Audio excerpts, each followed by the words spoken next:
Good evening, folks. Welcome back to another Monday night live stream. I almost said a Wednesday night hobby hangout because this is normally where I sit for the Wednesdays for those that come in on a Wednesday. But I thought because we're doing something a little bit different tonight, I'd try and get more comfy. This is where my computer monitor is. I can get my laptop on the desk and we can control everything from here. So welcome everyone. Hope you all had a fantastic weekend. Hope you're all very well. I think we've got a few in tonight. I think I've also got a few people who are not familiar with what Fighting Fantasy is. So we will cover what that is for the uninitiated.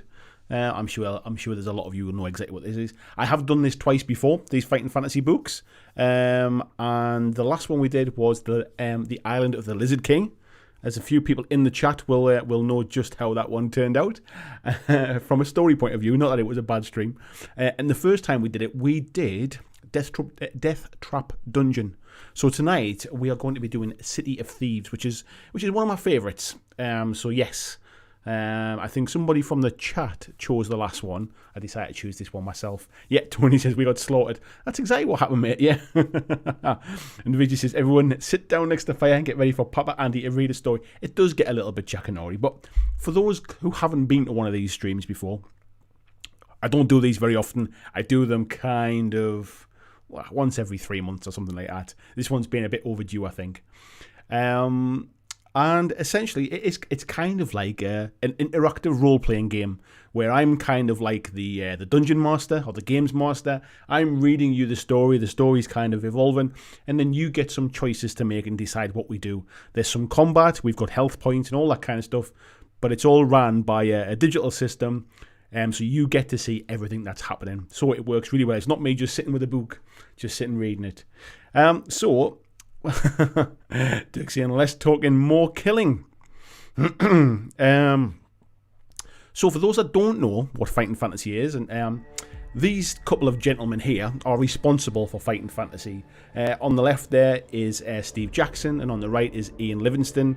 And these two gentlemen, basically back in the 80s, were the UK distributors for Dungeons and Dragons. And they started a small sort of retail store called Games Workshop. And this is where everything started from.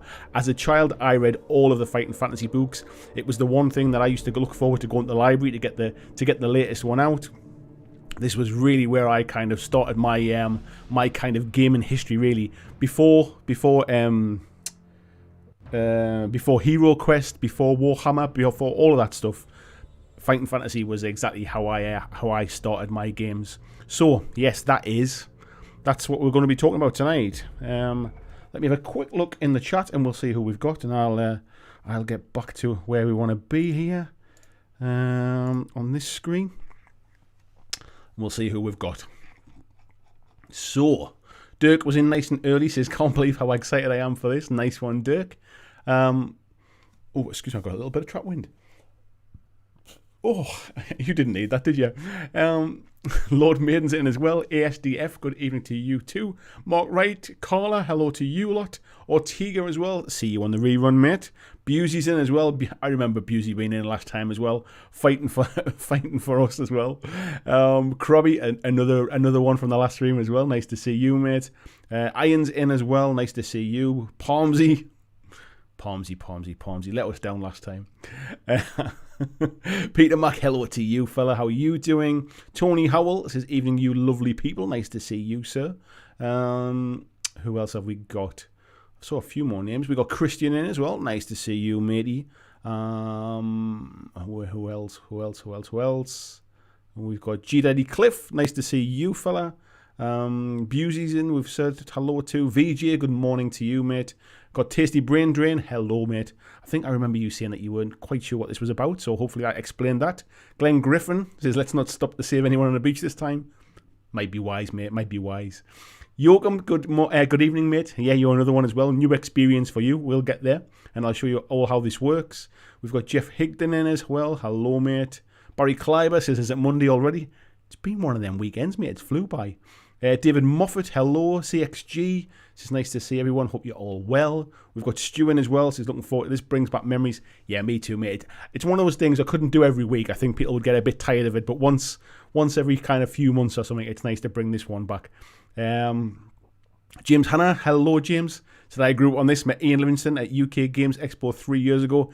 Yeah, I've managed to meet him a few times as well, thankfully. And he also replied to my tweet about this today, giving us a little tip. Joel Wrigley, hello, just Kev as well. Anybody else? I'm just going down the list here. True Blue, hello. She's going to bookshops and looking for the green spine. Yes, looking for the green spines. Yes, you are not wrong, mate. James Hanna said, I just let Rob Oren's YouTube channel know about this. Yeah, Rob's a good guy. I hope he's kind of healing up well as well. I hope he's okay. Paul says he's just closed up the garage for the night. That's enough working on his brother's 40k scenery. Nice one, mate. Come and relax. Get yourself a drink. Tony Bouvleiden, hello, mate. He says when he was at school, the library used to have all the fighting fantasy books, and they were the most popular in the place. You had to wait months to get your mitts on them. Yes, exactly. Hello, Andy Smith. Hello, Chris Dawes. Lord Maidenson, you remember his dad had loads of these books. Your dad? That makes me feel old, mate. Flying Mammal says, let's do this. Nice to see you, Ruth. Bobby Clark, hello, mate. I saw you been painting up those Harlequins, mate. They look amazing, but you must have the patience of a saint. Good evening, Johnny Hook. How are you doing? Andy Smith says, don't help Rob everything, fight everyone. It's kind of what happens, isn't it? Jason says, just popped in. What City of Thieves? So, Andy Smith, you are old, you cheeky monkey. So what we've got here is Fighting Fantasy. For those that don't know, Fighting Fantasy are those kind of choose-your-own adventure type fantasy books. And this is a free app, or you can get it on your mobile phone. You can get this on Steam as well, so this is on PC. And you can purchase these different books. This is the one we did last time, was Island of the Lizard King. And we've got tonight is City of Thieves. And essentially I'm going to kind of narrate the story, be like a dungeon master, be like a games master, read the story to you, and then we'll have multiple choices, multiple different kind of options, and I'll get the chat out. I'll pick certain people out just at random. I'll get the chat to vote, and I'll say things like type E if you want to go east, W if you want to go west, and the first one I get kind of 5 votes for is which one we decide on. So we keep it at quite quick paced. We're not kind of hanging around waiting for people to vote and stuff. So we'll keep it quite quick paced from that point of view. But yeah, just kind of we'll do this for kind of a chunk of time. We'll see how it's going, and then we'll have our normal kind of ramble, and we'll chat miniature games, and we'll chat bacon sandwiches and everything else as we go. Lord Maiden says, you're not that old, they are timeless just like you. I think I was probably about 10 when these came out, mate, so yeah, I probably am quite old. So yes, City of Thieves. So let's click on this one, and we'll get started. Now there is some background music to this and some kind of audio. Please let me know if it's too loud. I can adjust it. I can't hear it, because if I could hear it, it comes back through the microphone, so I can't hear it. Just let me know if it's getting too loud, or if you can't hear it at all, and we'll work from it from there. So what we've got, folks, is this is our character. This is who we are tonight. So I've named the character BlackJackarino. why the hell not? And I thought we'd have a female fighter. She looks like she's kind of ready for a little bit of a battle. So Dirk says, can our character go shopping first? You basically get given items as you go, and you find stuff on the way. What we can do as we go is we can essentially, we've got like rations we can eat, we've got items we can use and stuff. But yeah, it's a lot of fun. Andy saying she looks like my ex-wife. Is she up for a fight as well, mate? Right, so what we need to do first of all, folks, is we're going to play Adventurer, which is basically how it works in the books. There is an option to play like a cheat version where you can backtrack if you get something wrong, but we're not going to play like that, are we? So first of all, we need to roll for stamina, and basically, if you remember in the books, you used to have the pencil and a rubber and a couple of dice, and you used to have to track everything. In this game, the computer does everything for us, so it's perfect for streaming. I haven't got to try and kind of have a camera with the dice on. You see all the dice rolls on screen, you see our character card, and you can see how we're doing. So we'll roll for stamina, and I'm going to hit that a few times. So we get your roll of 8 plus a base of 12, which means we've got 20 stamina for this. So next we need to determine our skill. So we'll roll this. Whoops. We'll roll for our skill. Whoops. 4. Okay, so we got 10 for skill. And next we need to determine our luck. So we'll roll for luck. We got 6 for luck. Okay, so we're doing okay. Right, this is where we get our first choice, folks, in the chat. We get to choose a potion. Do we want a potion of skill, of strength, or of stamina? The first one I get 5 votes for, so if you type skill, strength, or stamina in the chat, and I will... Joel says a bit of a cheat there. I was going to kind of keep clicking at me. I didn't mean to be fair. So we got stamina, skill, strength, stamina. I think we've got stamina there. So yes, let's pick stamina for our choice. Strength and skills. That's what I think. So yeah, strength gives us the stamina points. So we'll choose that one, potion of strength. Okay, now we must prepare our adventurer's equipment. And we begin our adventure with a sword and a shield, leather armor, and a backpack containing provisions, which is some food and drink for our journey. We can ration the provisions, so after fights and stuff, we can heal up. So you can't eat during combat, obviously. You couldn't just kind of, and put your sword away. I need a sandwich. That doesn't work. So yes. And we start with 10 provisions. And we also get some magic items as we go. So let's kick off and let's start. So settle in. Hope everybody's got their drinks. If you got anything specific to tell me tonight, please type at BlackJack Legacy and I'll try and keep up with them. But generally, I'm going to kind of reference some of the chat when I'm between parts, if you like. So you are an adventurer in a world of monsters and magic, living by quickness of wit and skill of sword. You earn your gold as a hired warrior, usually in the employ of rich nobles and barons on missions too dangerous or difficult for their own people. Slaying monsters and fearsome beasts in pursuit of some fabled treasure comes as second nature to you. Being an experienced and highly trained in the art of the sword, you allow nothing to stand in your way on your quests. Your success on a mission is always assured, and your reputation has spread throughout the lands. Whenever you enter a village or town, the news of your arrival spreads through the citizens like wildfire. Few of them have ever met a dragon slayer before. One evening, after a long walk through the outlands, you arrive at Silverton, a town which lies at the crossroads of the main trading routes in these parts. Great wooden wagons hauled by teams of oxen are often seen rumbling slowly through the town, laden with herbs, spices, silks, metalware and exotic foods from far-off lands. Over the years, Silverton has prospered as a result of the rich merchants and traders stopping there en route to distant markets. Its wealth is quite apparent, with ornate buildings and richly dressed people aplenty. But as you enter the town gates, something strikes you as being not quite right. The people look nervous and on edge. Then you notice that all the windows in the buildings have great iron grills bolted over them, and the doors have been strengthened too. Although you usually prefer your own company to that of others, you decide to stay in Silverton for the night. You want to find out who or what is troubling the people. As you walk down the main street, a single note from a bell rings out from a tall tower ahead. Then a man shouts almost desperately, "Nightfall! Nightfall! Everybody indoors!" You see people scurrying around with anxious faces, looking surprised when you see you. Across the street you see a tavern with the words "The Old Toad" painted on its signboard. As you enter the tavern, a whisper runs through the locals as they recognise you. Some put down their mugs and stare. You are somewhat surprised that none come over to you to hear tales of adventure. Walking over to the counter, you ask the old innkeeper for a room and a hot tub, but she ignores you and shuffles over to the great oak door, pushing 6 large bolts into place.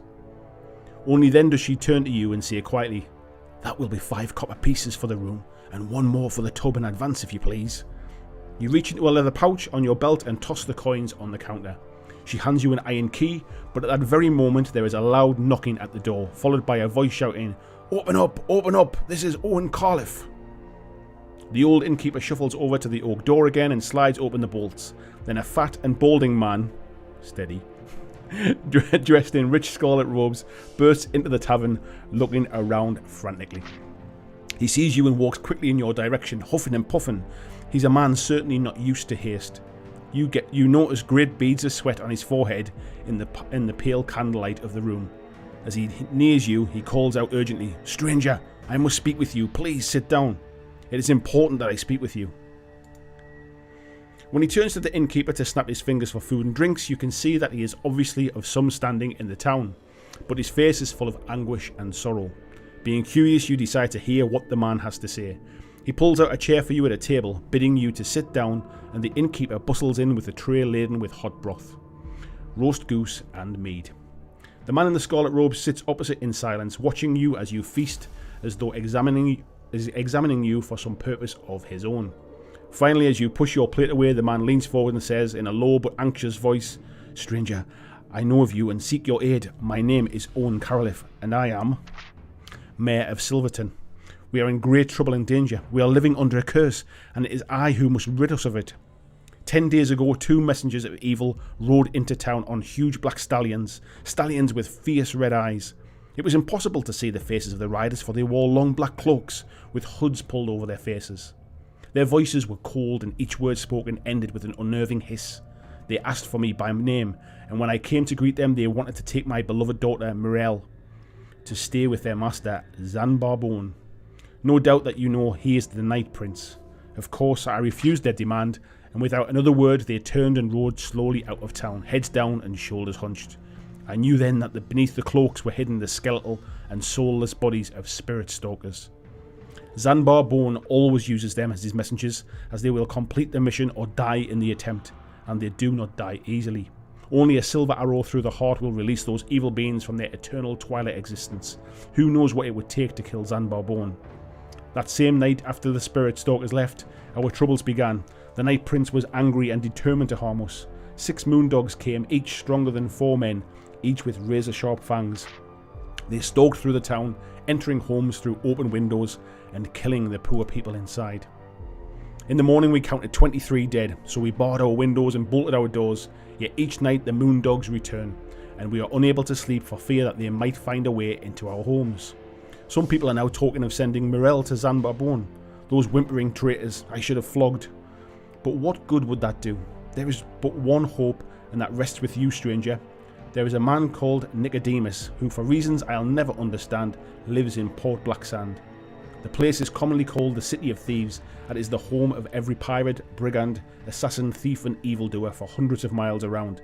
I think he lives there just to get some peace from the likes of us. He is a wise old wizard and is unlikely to come to much harm even in Port Blacksand, for his magical powers are great. He alone is capable of defeating Zanbarbone. He used to be a friend of mine many years ago. We need him, and I beg you to bring him to us. None here dare enter Port Blacksand. You will be well rewarded if you help us, stranger. Take these 30 gold pieces for your journey, and take this sword to use and keep. As Owen Caroliff rises, he pulls back his scarlet robe, revealing the finest broadsword you've ever seen. He hands it to you, and touching the edge of the blade, you are surprised to see a droplet of blood fall from your finger. You then examine the marvellously ornate gilded serpents twining around the hilt. You have never wanted anything so badly in your life before. You stand up and hold out your right arm to Owen. He shakes it eagerly, saying, "You must set off at the first light of dawn. The moondogs will be gone by then. I shall be forced to stay the night here also, so let's drink to our destiny and may the gods be with us." For the next hour, Owen talks about your coming journey, explaining in detail how to reach Port Blacksand. Later, you gather up your backpack and furs and climb the wooden stairs to your room. You sleep uneasily despite the security afforded by your new broadsword, as you are more than once woken by the sniffing, scratching and howling of the roaming moondogs outside. By dawn you are already awake and dressed, determined to reach Port Blacksand quickly to find this man Nicodemus. As you leave the tavern, a black cat scurries past your feet and you almost trip. A bad omen perhaps. Right, there we go. So, here we are, we're into the story now, folks. Some very nice 80s inspired artwork as well. I think, if I remember right, this is the original artwork. Peter saying, "Don't touch the wizard's ring." No chance of that, mate, that's for sure. The walk to Port Blacksand takes you west some 50 miles across the plains, and over hills. Fortunately, without any harmful encounters. Eventually you reach the coast and see the high wall surrounding the Port Blacksand and the cluster of buildings projecting into the sea like an ugly black mark. Ships lie anchored in the harbour and smoke rises gently from the chimneys. It looks peaceful enough, and it is only when the wind changes that you smell the decay in the breeze, to remind you of the evil nature of this notorious place. Following the dusty road north along the coast to the city gates, you begin to notice fearful warnings, skulls on wooden spikes, starving men in iron cages suspended from the city wall, and black flags everywhere. As you approach the main gate, a chill runs down your spine and you instinctively grip the hilt of your broadsword for reassurance. At the gate you are confronted by a tall guard wearing a black chainmail coat and iron helmet. He steps forward, barring the way with his pike, saying, "Who would enter Port Blacksand uninvited? State the nature of your business or go back the way you came." So folks, here is our first choice. How will we respond? Do we want to tell him that we're going to go and see Nicodemus? Do we tell him that we wish to sell some stolen booty? Or if you wish to attack him quickly with your sword, then we can do that as well. So we'll either have Nico, we'll have booty, or we'll have fight. So let's see what we get to. We've got a few for booty there. We've got Nico, Let's see how we go. How else will we get to the glitter ball? We've got one for a fight there. I think we got Nico. I think was the first one we got about 5 of those ones for. It seemed to be the one. So tell him we wish to be taken to Nicodemus. The guard replies that he will send for an escort to take you to Nicodemus. He reaches up to a small bell on the wall of the guardhouse and rings it 3 times. Almost immediately 2 of the guards come running out of the house, and you are surprised when they each grab hold of one of your arms. The guard with the pike looks up to the sky and laughs, saying, "So you want to see Nicodemus, do you? How would you like to see the inside of a dungeon cell instead?" Guards take this fool away to be shackled and throw away the key. It's a good start, isn't it? How will you deal with this sticky situation? Do you want to allow the guards to take me away? Do you want to attempt to fight the guards? Or do you want to try bribing the guards? Kev saying keep your finger in the page in case you want to choose the wrong option. Right, we've got a couple of fights. We've got Krabby saying kill them. We've got a couple of bribes coming in now. 3, 4 for bribes. I think we've got... It's quite close between fight and bribe there, but I think fight got there first. So let's fight the guards then. Just as the guards are about to lead you away, you try with all your might to pull your arms from their grip. So we need to roll 2 dice. So fingers crossed, folks. 6 and a 2. You are lucky. You needed a luck score of 12 or below, and you rolled a luck of 8. Excellent. Nicely won. So we needed a luck score of 12 or below. We only rolled 2 dice. If you rolled equal to or below your skill, or below your skill, that's our skill. That's why we had to roll below 12. Right, so we turn to there. You turn on the 2 guards who were holding you, and before they realise what's happening, you smash their heads together, knocking them unconscious. You dash into the city. Through the main gates you see that the rubbish-filled streets of the port are narrow and cobbled. Old and decrepit buildings line them closely, with their upper stories overhanging menacingly. Where would you like to go? If you want to go west down Key Street, do you want to head north along Market Street, or go east down Clock Street?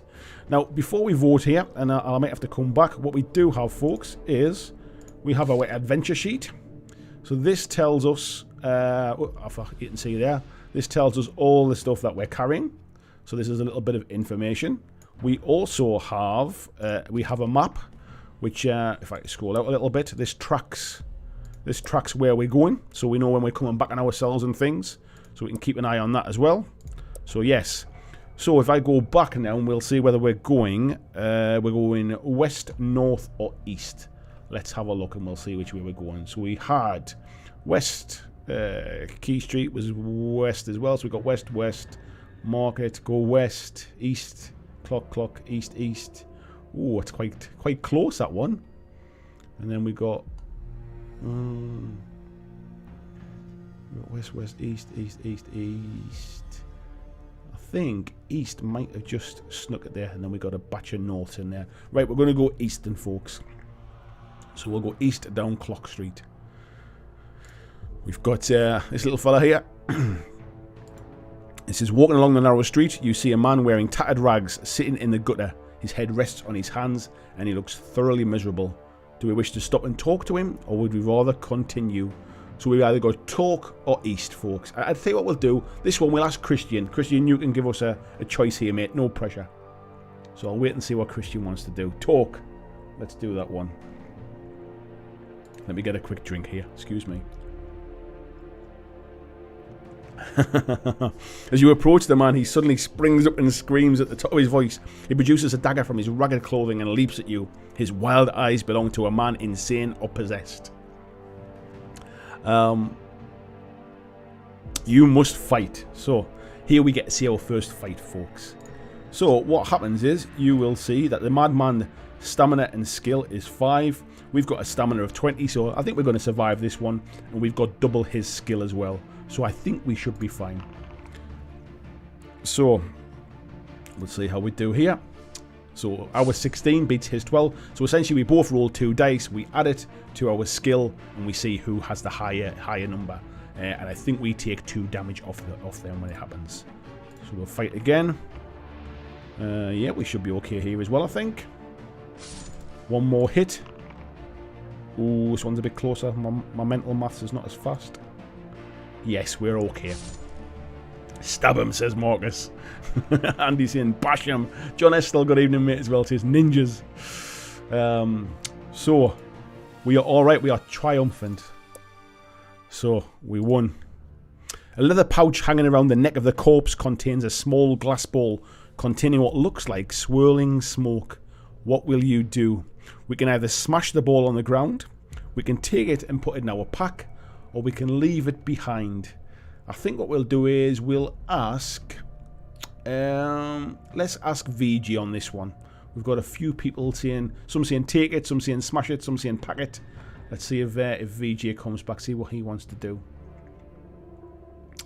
Evening as well, Josh, how are you doing, mate? Nice to see you over on the stream there. VG says take it. So we're going to take it and store it in the pack. The smoke in the glass bowl appears to vanish as you place it carefully in your backpack. Feeling slightly uneasy about your new treasure, you set off east again. So let's have a little look on our map here. See which way we're going. So we went up the city gate, we went Key Street. Now it looks like we're going to go towards a chanting crowd by the looks of things. The street makes a sudden left turn and continues north as far as you can see. However, you notice that round the corner, the houses are much bigger, with doorways some 4 meters high. On the left side of the street, you notice that the door to one of the houses is open. If you wish to enter the house, we can turn that way, or we can keep going. So we've either let's put this one to a vote. So we've got house or north. Which one do we want to do? House or north? Krabby shouting dragon. Yeah, that's a little bit of a worry in that one, isn't it? So we've got enter the house there, enter house, north house, keep going, north house. I think we've got a few for the house there, so I think we're going in the house, folks. You enter a large room with brown walls and a straw-covered floor. There's a musty smell hanging in the air which reminds you of the dirty old cave trolls that live on the northern borders. In the middle of the room is a table made from half a barrel with some roughly made stools around it. A high archway leads through the room to the back of the house, from where you hear a low murmuring voice. If you want to walk through the archway, we can do, or if we want to leave and continue north. I think what we'll do with this one... Come on, Krabby, let's give you the choice for this one, mate. What do you want to do, Krabby? Do we want to get out of the house, or do we want to walk through the archway? Let's have a look. Matthew's saying walk the walk. Is that walk through? Are you all saying walk through? Well, yeah, that's it. Krabby says we're going to walk through the archway. Oh, Krabby. Krabby. The archway leads into a large room in the centre, of which crouches a human-like creature, some 3 meters tall. He looks very worried and is muttering to himself. The lumps on his face are the distinguishing marks of an ogre. What do we want to do then, eh? Are we going to try speaking to him? Are we going to attack him with the sword? Or do we want to get the hell out of Dodge? Let's see who else we've got in. Palmsy, are you around, mate? Let's see what you want to do, mate. Let's see what we're going to do. There's a few people saying give him a hug, talk to him, speak. That seems to be the he's had a COVID job. Marry him, take the lot. At least take half, mate, anyway. Let's see what Palmsy wants to do.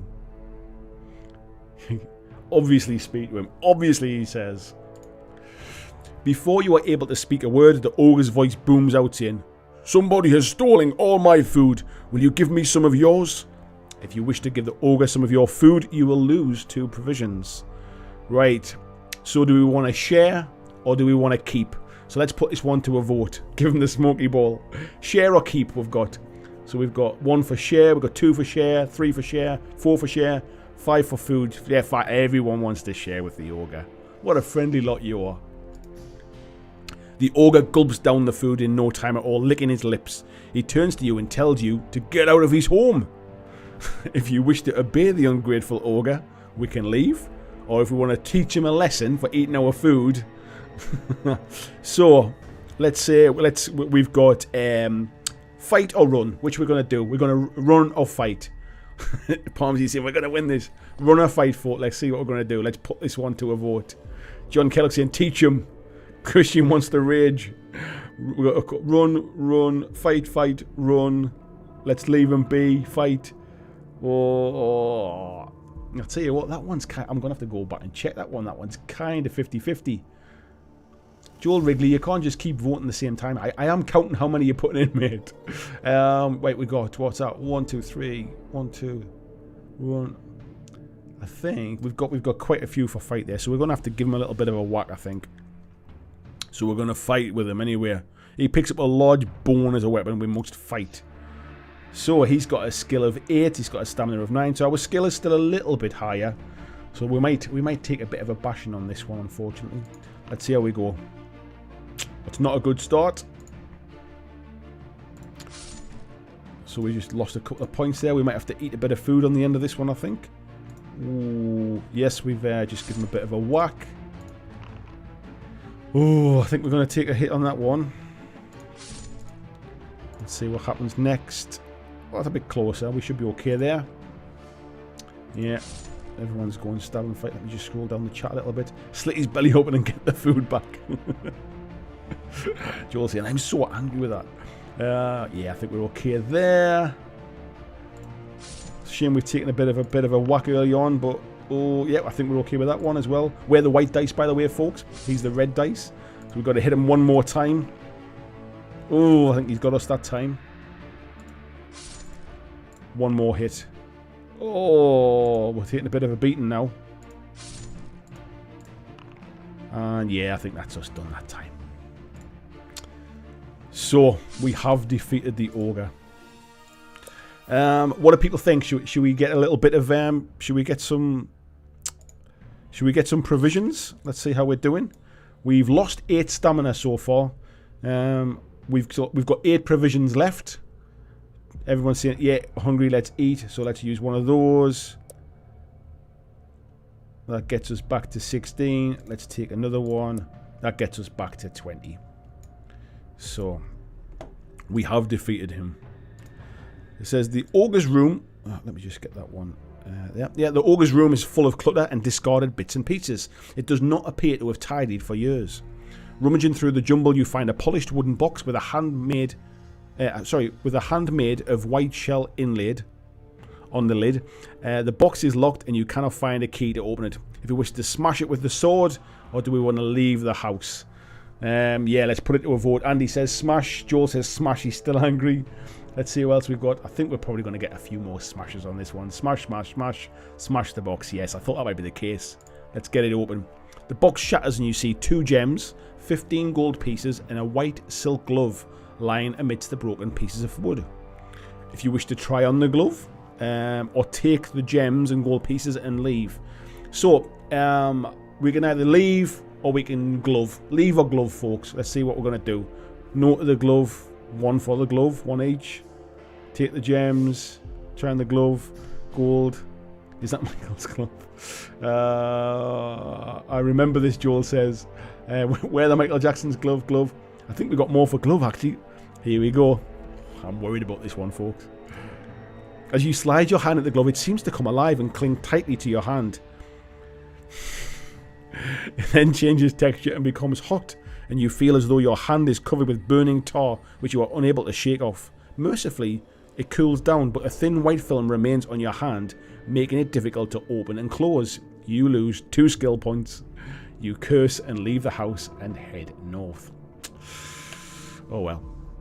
On the right hand side of the street, you see a large wooden barrel and a small boy sitting beside it on a stool. Do you wish to talk to the boy, or do we want to walk north? So we've got talk or walk. Which one do we want to do, folks? Talk or walk? Christian saying cursed items. It's always the same, isn't it? Andy Smith saying the thin white film on your hand. Yeah. Talk, walk. Talk. Joel says no one. Where are we up to? Stab him, talk. I think we got more for talk there, to be fair. Let's have a little chat with the fella. The small boy smiles and he thrusts a tin mug in your hand. He tells you the barrel contains sparkling water that cures ills, wounds and diseases. To fill the mug costs 3 gold pieces. So, Paul's, I think I figured this one out. Don't touch anything. Talk to everyone. Don't talk to anyone. Always attack. Let's see who we've got in the chat. Well, Glenn Griffin, mate, you were looking forward to this. What do you want to do, Glenn? Do you want to drink the water or do you want to keep the gold and walk north? Let's see what Glenn wants to do. Christian saying, why not? Let's drink.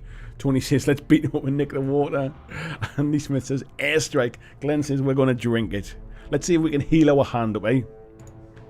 The sparkling water is refreshing, but not as medicinal as the small boy claimed. You gain 1 stamina point, you shake your fist at the boy in mock anger, and set off north. The street makes a sharp turn to the left and continues west for some distance. Turning the corner, you are suddenly jumped on by 3 short, stocky assailants who were hiding down an alley. Sounds like big market. 2 grab your legs and 1 tries to knock you out with a, I thought it was a cuddle there, with a cudgel. Test your luck. Let's see how we go. 10. Yes, we're alright. You manage to duck to avoid the blow. As the cudgel swings through the air above your head, you punch the dwarf holding it. He lets out a scream and drops the cudgel. Feeling his bleeding nose and seeing the blood in his hand, he screams again and runs off down the alley. The other 2 dwarves holding your legs realise you're not an easy victim and run off after their fellow robber. We can either chase them or we can just keep going west. Tony's saying, cuddle them back. Tony Howell, do you want to chase them, mate, or do you want to go west? Go west, dear boy. Which one we're going to do? They haven't stolen anything from us, to be fair, so what do you want to do, Mr. Howell? Chase them, he says. Let's get a bit of action in this film, eh? The alley is narrow and dark and runs south some 20 metres before coming to a dead end at the wall. The dwarves are nowhere to be seen. You start walking slowly back up the alley when suddenly a large net falls on you from above. It is weighted and you stumble to the ground, completely entangled. Then you become aware of the 3 dwarfs standing above you, chuckling to themselves. Their hands reach through the netting and you watch helplessly as they rummage through your backpack. They seem interested only in your gold. Eventually they walk off and leave you to wriggle free. You've lost all your gold. You lose 2 luck points. Damn. Returning to the street, you turn left and head west. On the left side of the street is a flower shop. The window is filled with exotic and colourful flowers. Marcus has said his phone's about to die. Go on, Marcus. You can quickly, if you can get in quickly, mate, you can choose this one. Do we going to go in the shop or keep going west? True Blue, good evening to you, True Blue. Says enter the shop. And he says, is there a kick the shite out of them option? Jeff saying walk. Joel saying go to the shop. Let's see if Marcus is still around or not. I'll give it a couple of seconds, and then if he's not back, we'll go to somebody else. Yeah. Go on, Al. We'll go with you, mate. Al says get in the shop. We should know better than to get in the shop, but we're going to go anyway. Inside the shop, we're all out of coin. Christian says you're right. Inside the shop, an old woman is busily watering the flowers and plants. She looks up and smiles, saying, good afternoon. My name is Mrs. Pipe. Can I interest you in one of my special flowers? If you want to see what she has to offer, we can look at that, or we can refuse politely and leave the shop. David Moffat says, I love flowers. What do you want to do, David? Do you want to see what she's got to offer, or do you want to refuse? So David Moffat, you can choose for us, mate. Peter says it's cannabis. If only we had them gold coins. True Blue saying it sounds dodgy. Jeff saying leave as well. Let's see what David wants to do. Tasty Brain Drain says this is making me really distrustful of humans. Let's see what we do. We've got quite a few votes for leave. I'll give it a couple of seconds and see if David gets back to us. If he wants to... Oh, there he is. Show me the flowers, he says. Oh, well, let's see what she's got. She explains that she's just picked one of her golden flowers. That isn't a euphemism, by the way. There are 10 golden petals on the flower, and you are told that if dipped in dog's blood, each petal, picked and thrown on the ground, will change into a gold piece. Mrs. Pipe asks for any magic item, a piece of armor or food, 2 portions for your provisions, in exchange for the golden flower. Do we wish to trade, or do we rather leave without trading? Who've we got? Peter's saying it's a really racist story so far. Josh says it's a trap. Go on, Josh. What do you want to do, mate? Do we want to leave or do we want to trade? Go on, Josh. This is your choice, mate. We'll see what we're going to do. I don't think a smoky ball is an option. Right, Josh wants to leave. So, there's another shop on the left side of the street. An iron grill over the window prevents you from seeing what kind of shop it is. I've seen those kind of shops before as well. You try to handle on the door and it turns. Or do we want to enter the shop? Stu McMurtry, you wanted to trade the last time, mate. So do you want to go in this shop? Or do you want to continue west? Let's see what Stu wants to do. True Blue, I'm going to get you for the next vote. So we'll get you involved in that one. Krabby's saying it's a special gold flower shop. It's probably a dog's blood shop, I think. Stu says, let's have a gander. Let's go in. We've got no money. We're just browsing. Once inside the shop, you realise why the windows are barred. It's a jeweller's shop. Standing behind the glass counter is a huge, bald-headed man, steady, with an eye patch covering his left eye. He gives you a welcoming smile, but the sign of his ugly mouth with its few black-stained teeth does not inspire confidence. A large battle axe hangs conveniently behind the man to deter any would-be robbers. On display are several ornate rings inset with diamonds, emeralds and rubies. The man asks whether you're buying or selling. How would you like to respond? Actually, let's have a quick look and see what we've got, because they took our gold, but did they leave our other stuff? No, they literally took everything. We've got a bit of food, haven't we? Sell him gems. Have we got? I thought we had gems, but it doesn't say we've got any here. Currency 0, consumables. Well, maybe we have got the gems then. Where was it again? Who did I say we were going to have? I said True Blue. What would you like to do, True Blue? Are we going to ask for the price of the rings? Are we going to sell him gems? Or are we going to attack? And he said he had a brief career in Biker Grove. Let's see. We took the gloves. I wasn't sure if we automatically picked up the gems. That's what I was thinking. True Blue says, ask the price. Okay. Ask the price of the rings.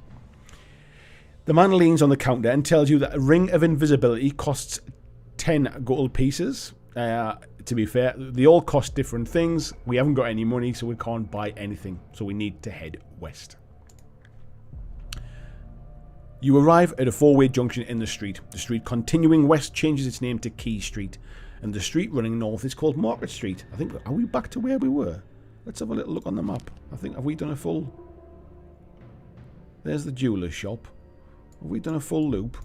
I think when we went back to the city gate, we could have went that way, I think. Anyway, looking north, you see a crowd of people walking up the street, cheering loudly and waving their arms in the air. You decide to follow them. Looks very inviting, doesn't it? I'm sure I've met this person here on a night out in Sunderland many years ago. As you catch up with the chanting crowd, you see that they are carrying eggs and rotten tomatoes. Soon the street opens up to a large market square. All around the edges are stalls with vendors, hawkers, musicians and entertainers carrying on their business. In the middle of the square is an elevated pillory. Above the noise of the crowd, a trumpet sounds and the crowd start to pelt the man in the pillory with rotten food. An old woman standing next to you offers you 2 eggs to throw. Not wishing to appear the outsider, you take the eggs and hurl them. But as you do so, the old woman picks your pocket without noticing. You lose 1 gold piece. Don't know where she got that from. You must have had that one tucked somewhere else. Unaware of your loss, you walk away from the crowd to look at the various stalls. The food stalls are selling fruit, vegetables, meat and hot soup, corn and chestnuts for hungry shoppers. Along the west side of the square, you see a man dressed in purple velvet playing a lyre.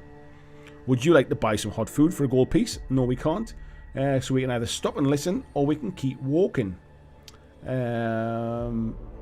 CXG, what would you like to do, mate? Would you like to stop and listen, or would you like to just keep walking?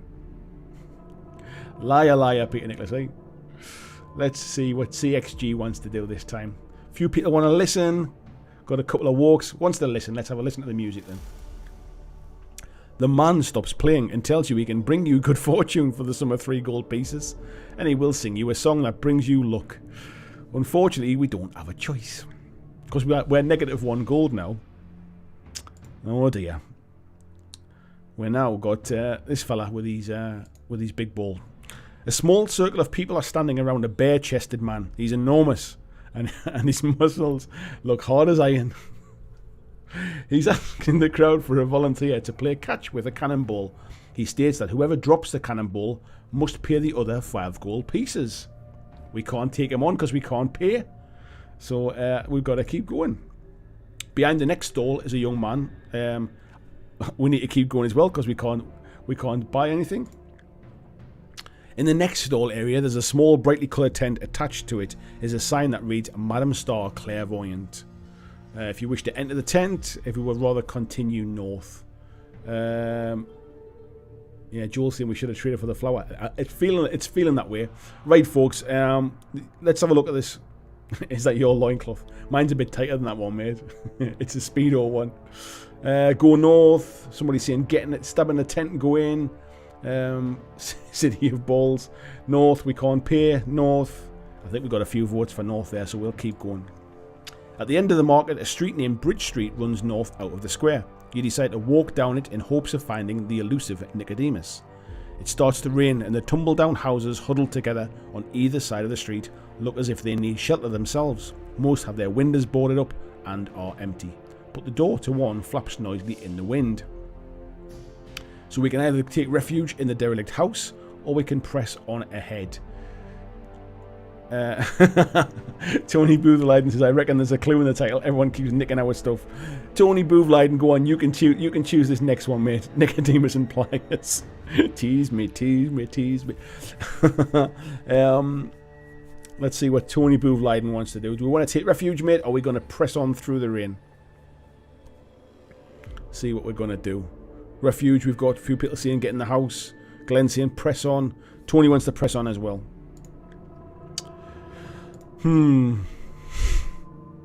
Looks inviting. As ahead you see a wooden bridge stretching over a dirty river. Various bits of rubbish are floating down to the sea on its black surface, and you squirm at the sight of a human hand passing by. Ugh. The bridge supports and columns reach high above you, and you see that skulls, both human and non-human, tied to them. The wind makes an eerie noise as it whistles through the bridge structure, reminding you of tortured souls crying out for help. Almost hidden from view is a small flight of steps going down underneath the bridge from where you are standing. A one-legged man carrying a sack is crossing the bridge from the northern bank. So we can either climb down or we can wait and talk to the one-legged man. Johnny Hook says, lovely. What do you want to do, Johnny? Welcome to the chat tonight, mate. What do you want to do? Do we want to climb down the steps or do we want to chat to the one-legged man? Let's see what we're going to do. Spiderlord saying, a hand, don't worry, it just waves on the ocean. Nice one, mate. Let's see what we're going to do. Steal the bag, someone's saying, he can't catch us. Jeff wants to talk to him. Joel wants to talk. True Blue wants to talk to him. Spiderlord says, have a word, it might be a side quest. Let's see what Johnny wants to do. Let's see if we can... there he is, he wants to chat. So, we'll have a chat with the fella. The gaunt-faced man looks thoroughly miserable. He sees you and shrinks back, telling you that it's not worth robbing him because he has no money. Neither have we, mate, to be fair. You tell him that you do not wish to rob him, but are seeking an old wizard named Nicodemus. He stares at you with a surprised expression on his face and says, for 2 gold pieces, I'll tell you where he is. We don't have it. The old man bites his scabby lower lip. 1 then. 1 gold piece and I'll tell you where he is. We haven't got one. The gaunt-faced man lets out a great sigh as if the weight of the world is on his shoulders. You're standing on top of him, he barks, obviously quite irritated. Nicodemus lives in a hut underneath this bridge. The old man shoves past you, and after a moment you walk over to the steps that lead down beneath the bridge. Joel says, no one told me City of Thieves was a comedy. Beat it out of him. I think we didn't even have to. He gave that up a bit easy, didn't he? The smell by the water's edge is terrible. Yeah, I've been there as well. Above you hear the sound of footsteps crossing the wooden bridge. Built into the foundations of the bridge is a wooden hut. Drawn curtains obstruct your view into the small building, but you know you are not welcome when you read the words, keep out. Don't give that impression. Painted on the door in large red letters. You draw in a deep breath and knock on the door. You hear muttering and the shuffling of feet, and suddenly the door is thrown open. Before you stands a white-haired old man with long beard, wearing long white robes. He looks at you sternly and says, "Explain yourself to Nicodemus." You are elated at finding Nicodemus and tell him about Zanbar Bone's reign of terror in the town of Silverton and why Mayor Owen Caroliff asked you to find his old friend to help him. Nicodemus frowns and walks back inside his hut, beckoning for you to follow him. He sits down in a rocking chair and starts to talk in a calm voice. "I am old and tired and wish for no more adventure. I live here under Singing Bridge in Port Blacksand to escape the pleas for aid from people fallen on hard times. Hence no one bothers me, but I do wish to help my old friend Owen, and I will tell you how to defeat the Night Prince, Zanbar Bone. Listen carefully." Andy Smith said, "I forgot the point of this."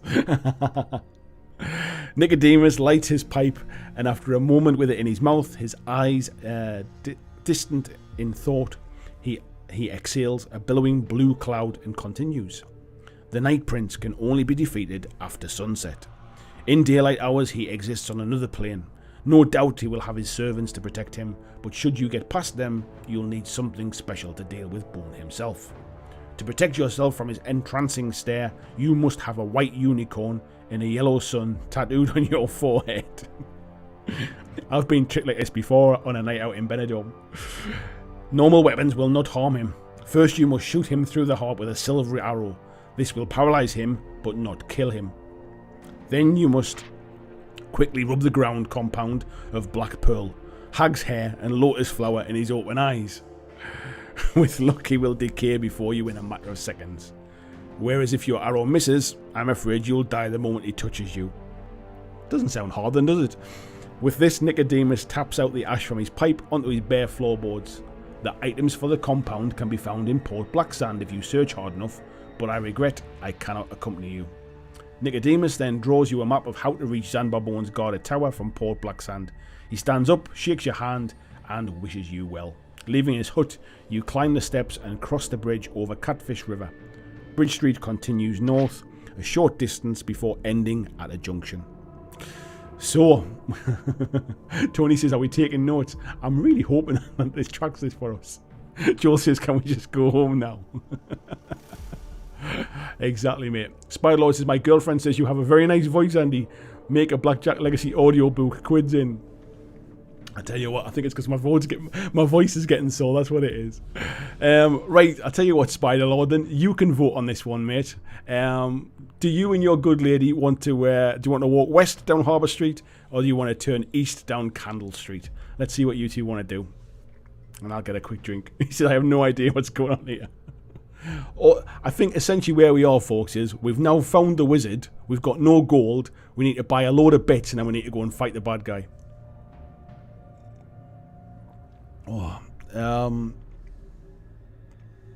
Spiderlord says, "Harbour Street," she says.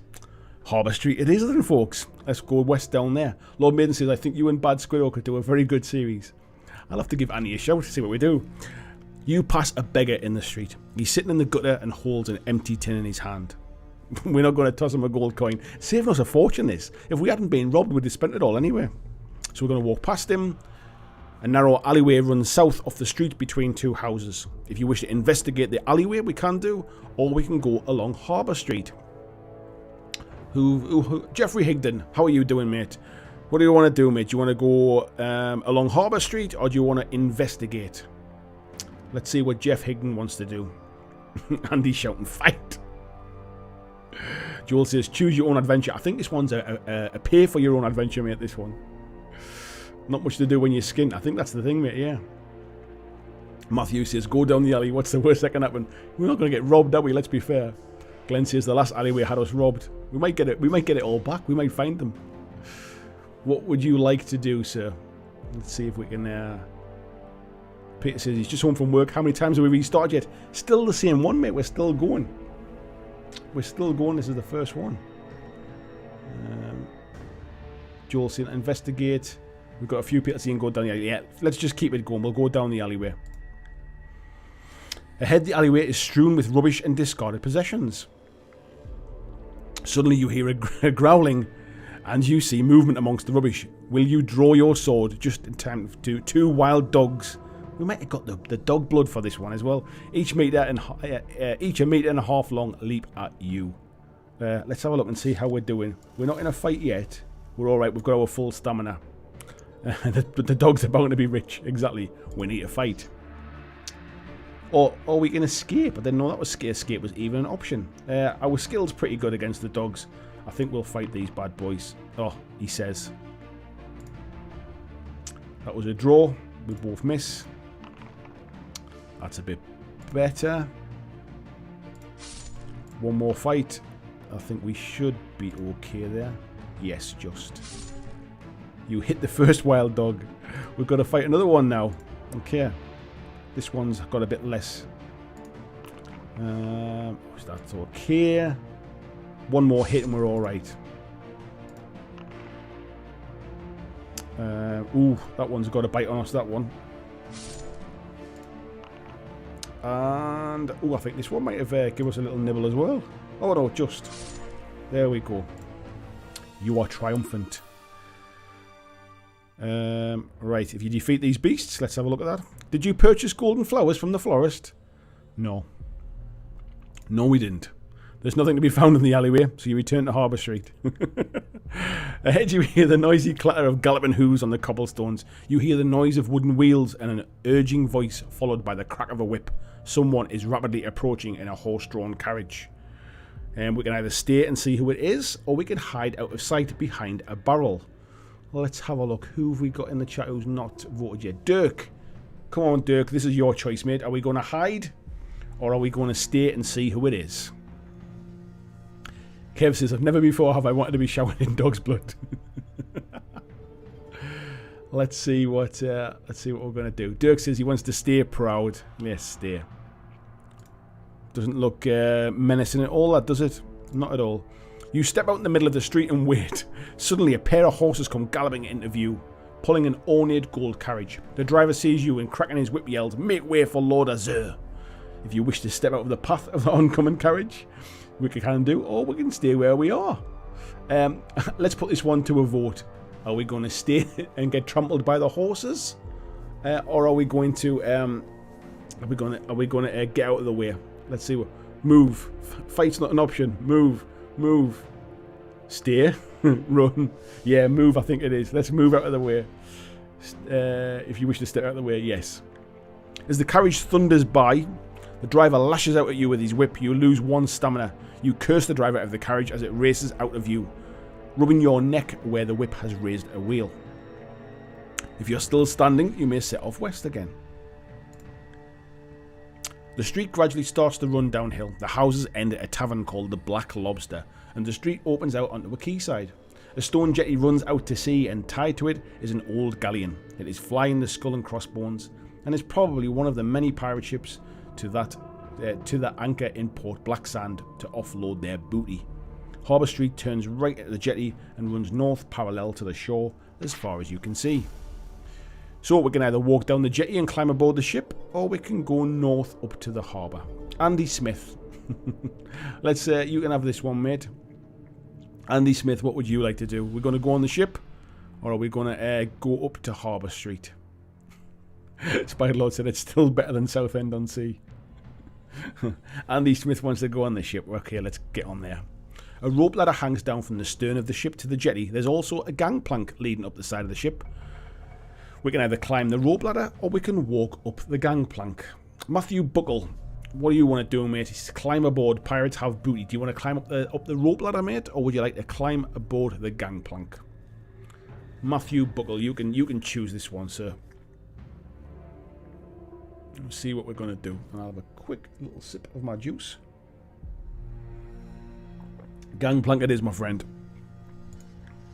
At the top of the gangplank stands one of the ship's crew. On seeing you, he draws his cutlass and tells you to get off the ship.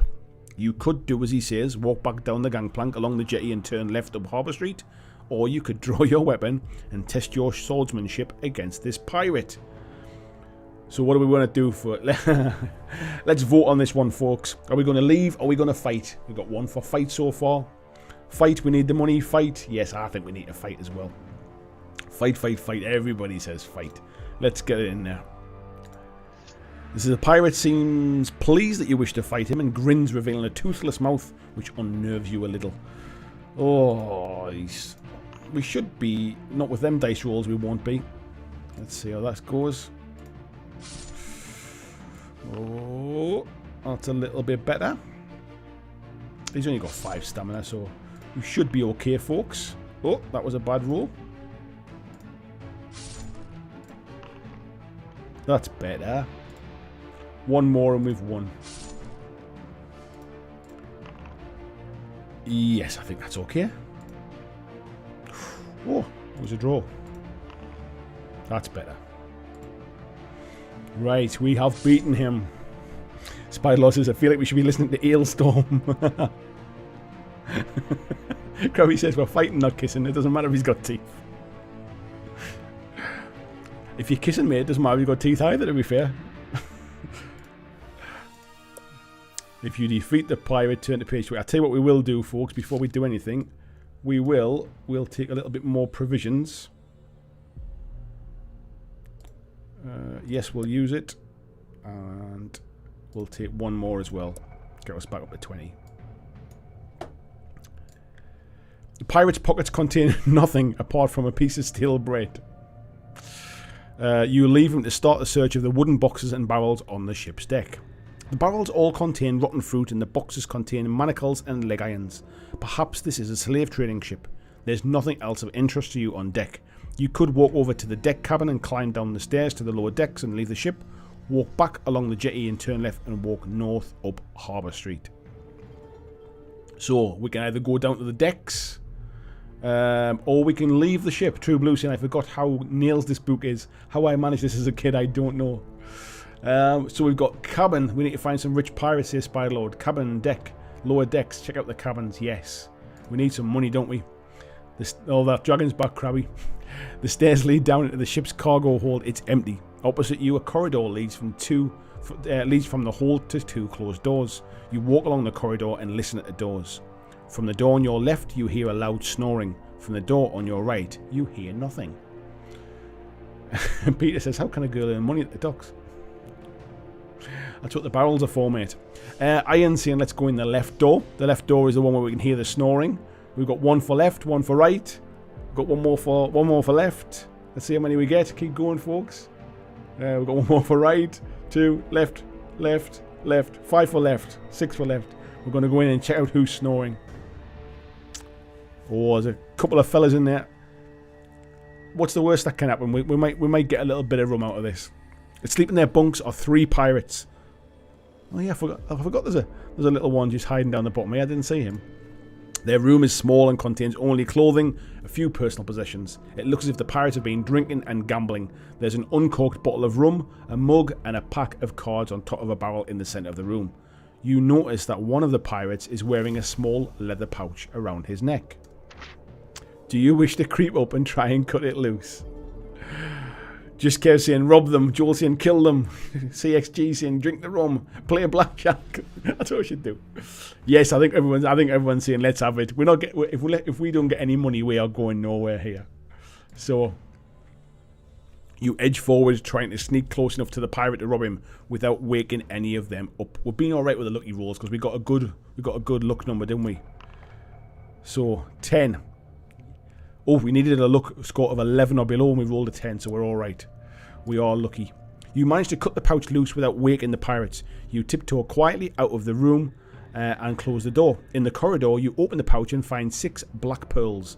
You gain 2 luck points. If you've not already done so, you may open the right-hand door, or we can leave the ship.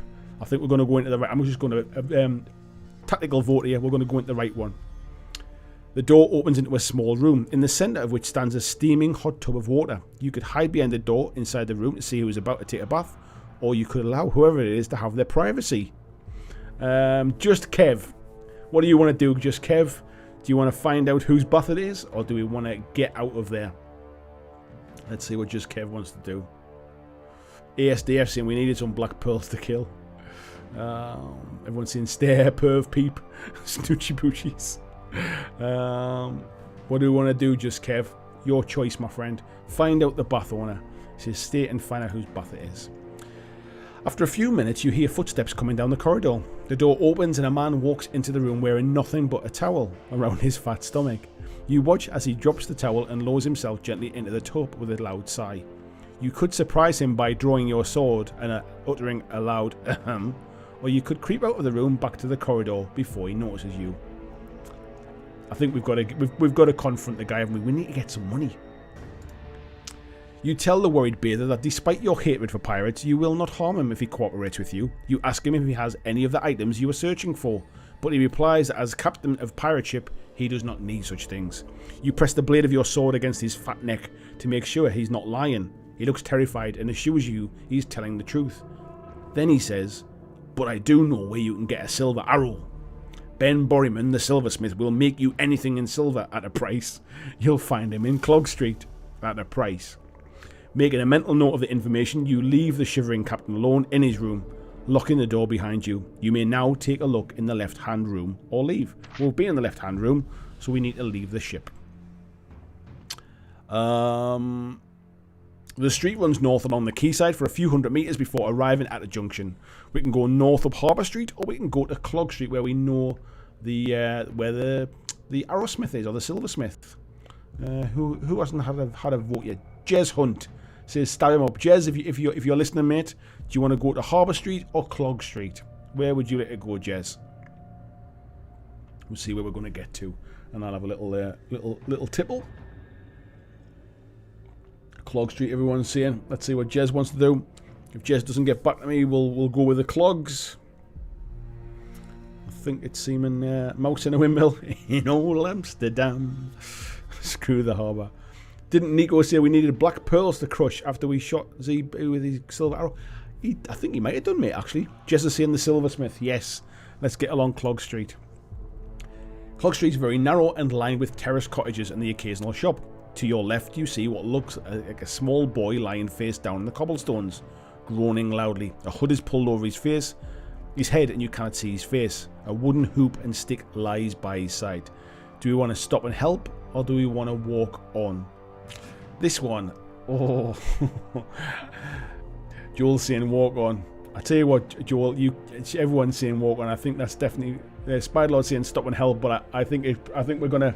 To be fair, a city of thieves. I think we're gonna get rumbled. I think we'll walk on. One of the shops on your left is a candle maker's. There are many different coloured candles burning in the window. Do we want to enter the shop? King Turleter, what do you want to do, my friend? So do you want to enter the shop, or do you want to continue east? It's a trap, says Al Cluley. Walk, I have less trust in than cold now. What would you like to do, King? We'll see what you want to do. Going to go to the shop, bro. It says, let's have a look in there. Inside the shop, you see a tall, thin man with pointed ears and fair hair, pouring hot wax from an iron pan into a mould. The candle maker is an elf. As he turns to you to speak, you notice his eyes, which are ice blue. For some reason, they appear very cold to you. He tells you that his coloured candles cost 1 gold piece. I'm sure they do. If you wish to see one, well, we're going to have to see one because we're not going to buy one. So, the elf leads you to a strange room lit by purple candles, which give a strange glow. You stand and stare blankly at the candles and drift off into a world of vivid dreams. While you're in this trance, the elf takes your valuables and 5 gold pieces. They must keep putting money in our pockets to keep stealing it. If you had any gems or items of jewelry in your possession, they are gone now too. So do we have something? I think we might have done. Yeah, we've lost the... I don't know if we've lost the black pearls yet. When you awake, you have no recollection of the theft and leave the shop thanking the elf for showing you his beautiful candles. Let's see if we lost them. We've still got the pearls. We didn't have anything else to leave, to be fair. Right, we'll go and see the silversmith now, eh? A man wearing a white apron is sitting at a bench busily polishing a silver goblet. There are several silver objects in glass cupboards secured by an iron grill at the back of the shop. What would you like to do? We can attack him, we can leave the shop, or we can talk to him. True Blue wants to attack. Talk, everyone's saying. We've got no memory of the theft because there was nothing to steal. Date rape. Yeah, let's talk to him and see what we're going to do. You ask Ben Borman if he has a silver arrows. He says he can't afford his asking price. You tell the man you cannot pay the price he's asking. He shrugs his shoulders and says, well, do you have any food? You open your backpack and he takes all your remaining provisions. He then starts to cast the silver arrow and you wait patiently as he makes it. Finally, it presents you with it and assures you it will be accurate in flight. You thank him for his trouble and leave the shop. Right, so we've got a bit of a trouble now. Ian says this is the lowest trust society possible. How are they not just constantly murdering each other? Did we lose the smoky ball? No, mate, I think we've still got it. So, we've got 6 black pearls. We've got a silver arrow. Got a bit of stale bread, as if that can kind of thing. But we have lost all of our stamina stuff. But we have got a potion of strength, which might help us at some point. So, let's have a look. Who have we got in the chat who's not? Is anybody who hasn't said anything? Yoakum, what would you like to do, my friend? Do you want to go north into Tower Street, or do you want to go to Stable Street? Let me know what's left to get. I can't even remember what's left to get. Joel says we need a tattoo. Yeah, we need that weird tattoo on my head, don't we? Yoakum wants to go north. Just ahead of you, 3 men. I can't even believe we're still alive, folks. 3 men are involved in a fight. The 2 younger men appear to be attacking an older man with iron bars. Do we want to help the old man? John Estel, you can choose this one. Do we want to help the old man, or do we want to avoid the brawling men? Peter says, you never ask me which way. Have I not asked you yet, Peter? You can choose next, mate. We've got John Estel for this one. What do you want to do, John? We're going to fight it, or are we going to help them, or are we going to avoid them? John says, I couldn't walk by on the other side. Help them. I thought you might say that, mate. You draw your sword and rush to help the old man. He's lying on the ground and the other 2 men are beating him and trying to take his leather bag. You call out and they turn and attack you. Right, let's get the fight on. It's not a bad start. This one's the first robber. Ooh, we took a little bit of a whack that time. That's a bit better. Ooh, I think we've got a bit of a whack that one. This one could cause us some pain here. Ooh. Yeah, I think we're going to take a bit of a beating. Right, one more hit on this guy and he's done. Is that okay? Yeah, we got that one. I don't think we need to use the air. Right, this one's got a bit less stamina, so we need 3 hits, but he has got high. He's got the same skill as us, so everything's down to the dice now, folks. Do we want to take... Oh, we can't use the potion of strength. You can't use it when you're in the middle of a fight. Right, that's a good start then. 2 more hits we need, and we need good dice. Oof. That's a draw. Oh, lost by 1 that time. That's better. 1 more hit we need. We should be okay. That's a draw.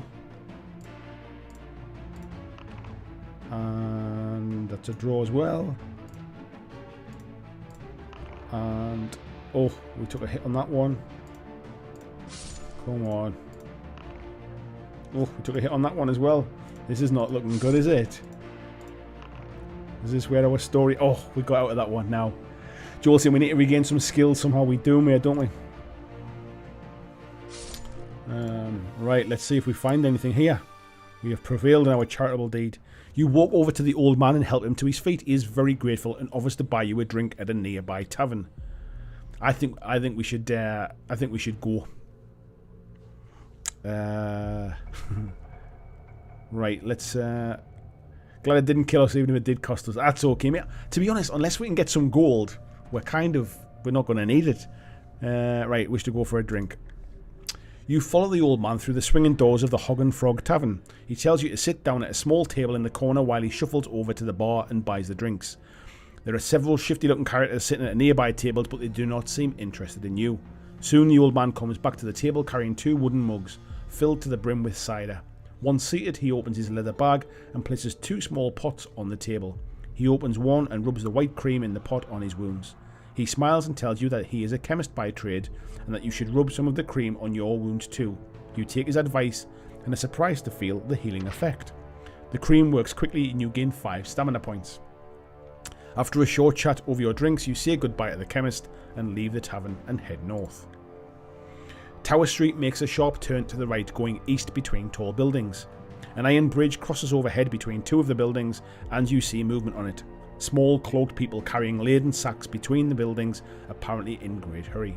If you wish to call out to them, we can do, or we can walk under the bridge. Okay, mate. Peter, this is your choice now, mate. Joel says, does he do cut price tattoos? Peter, this is all up to you, mate. Do you want to call out to the people, or do you want to walk under the bridge? Peter said, I don't know. Why'd you walk past me? What do you want to do, mate? Stu says, so an old man buys me a drink and offers to rub cream all over my body. It's normal Friday night, mate, isn't it? What do you want to do, Peter? Come on, mate. No pressure. No pressure. Busey's saying call out. Pomsy's saying walk and keep going. What does Peter want to do? Standing in the borough this. Especially when you got no money. Call them. We didn't get robbed recently. Right. One of the small people stops and looks down at you. He mistakes you for a town guard and calls out to his accomplice to run for cover. Then he points a short crossbow at you and fires a bolt. So we've got to test our luck. I think we're alright there. You dive to avoid the aim of the crossbow and the bolt thuds into the ground at your feet, narrowly missing. Your would-be attacker curses before running into a building on the left. There does not appear to be an easy way to catch him, so you walk under the bridge. Tower Street ends at a junction where it meets Stable Street running north and south. You decide to head north. To your left you see a large wooden barn set back from the houses. 2 horses are tied to a post outside the barn, and smoke rises from a crooked chimney on top of its low flat roof. If you wish to walk through the barn, we can do, or we can continue north. Marcus is saying declare I am Bacon Lord and attack. Right, let's put this one to a vote then. We've got barn or we've got north. Barn or north, folks. Joel's saying eat food before we get attacked again. I don't think we've got any food, mate. I think we lost it all when we swapped it for the... Yeah, we haven't, mate. We've got a potion of strength we could use. Everyone's saying barn. Do we want to take the potion of strength? I'm assuming that that'll kind of top us up, won't it? Let's use that. That's got us back to the top there. So yeah, I think everyone's saying let's go through the barn. You soon realise that you're in a stable when you see a large bare-chested man wearing a grubby white apron busy at work at an open fire. He takes a red-hot iron bar from the fire with his gloved hand and starts to hammer it into the shape of a horseshoe on his anvil. Sweat pours from his brow as he toiled with the hammer. What would you like to do? Do we want to make conversation? Do we want to attack him or leave him to his labours? Who have I asked yet? Have I asked you, Joel? Joel Wrigley, go on, mate. You can tell us, mate. What do you want to do? Do you want to make a conversation, or do you want to attack him, or do you want to leave? Let's see what Joel wants to do. Turning on me.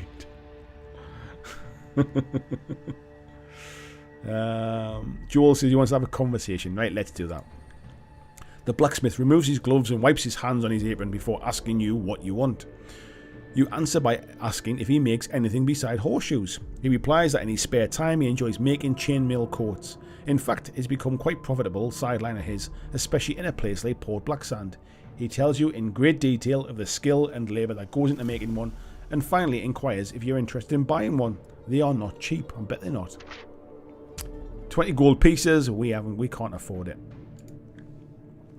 Coming towards you as fast as he's able, a man in tattered rags with a ball and chain attached to his leg. He's exhausted and collapses in your arms. His face is dirty and unshaven. With great difficulty, he manages to speak, saying, "Please cut me free. The town guards are not far behind me. I've been locked in a dungeon for 2 years but managed to tunnel my way out. I was robbed and unable to pay my taxes, so Lord Azur ordered I should be jailed for 5 years. Please help me." Farther up the street, you hear shouting voices and then armed men come into view. Do you want to cut through the man's chains with your sword, or do you want to hand him over to the guards? CXG says, cut him free. Peter says he's better off in jail. David Muffet says that Lord is here, what a wanker. Cut him free, I think. Peter's saying, I was robbed, join the club. Freedom, cut him free. Let's do it. You swing your sword with all your strength and bring it down the heavy chain. Much to your surprise, it bounces off. Before you have time to try again, you're surrounded by 4 town guards who are pointing their pikes at you. What will you do?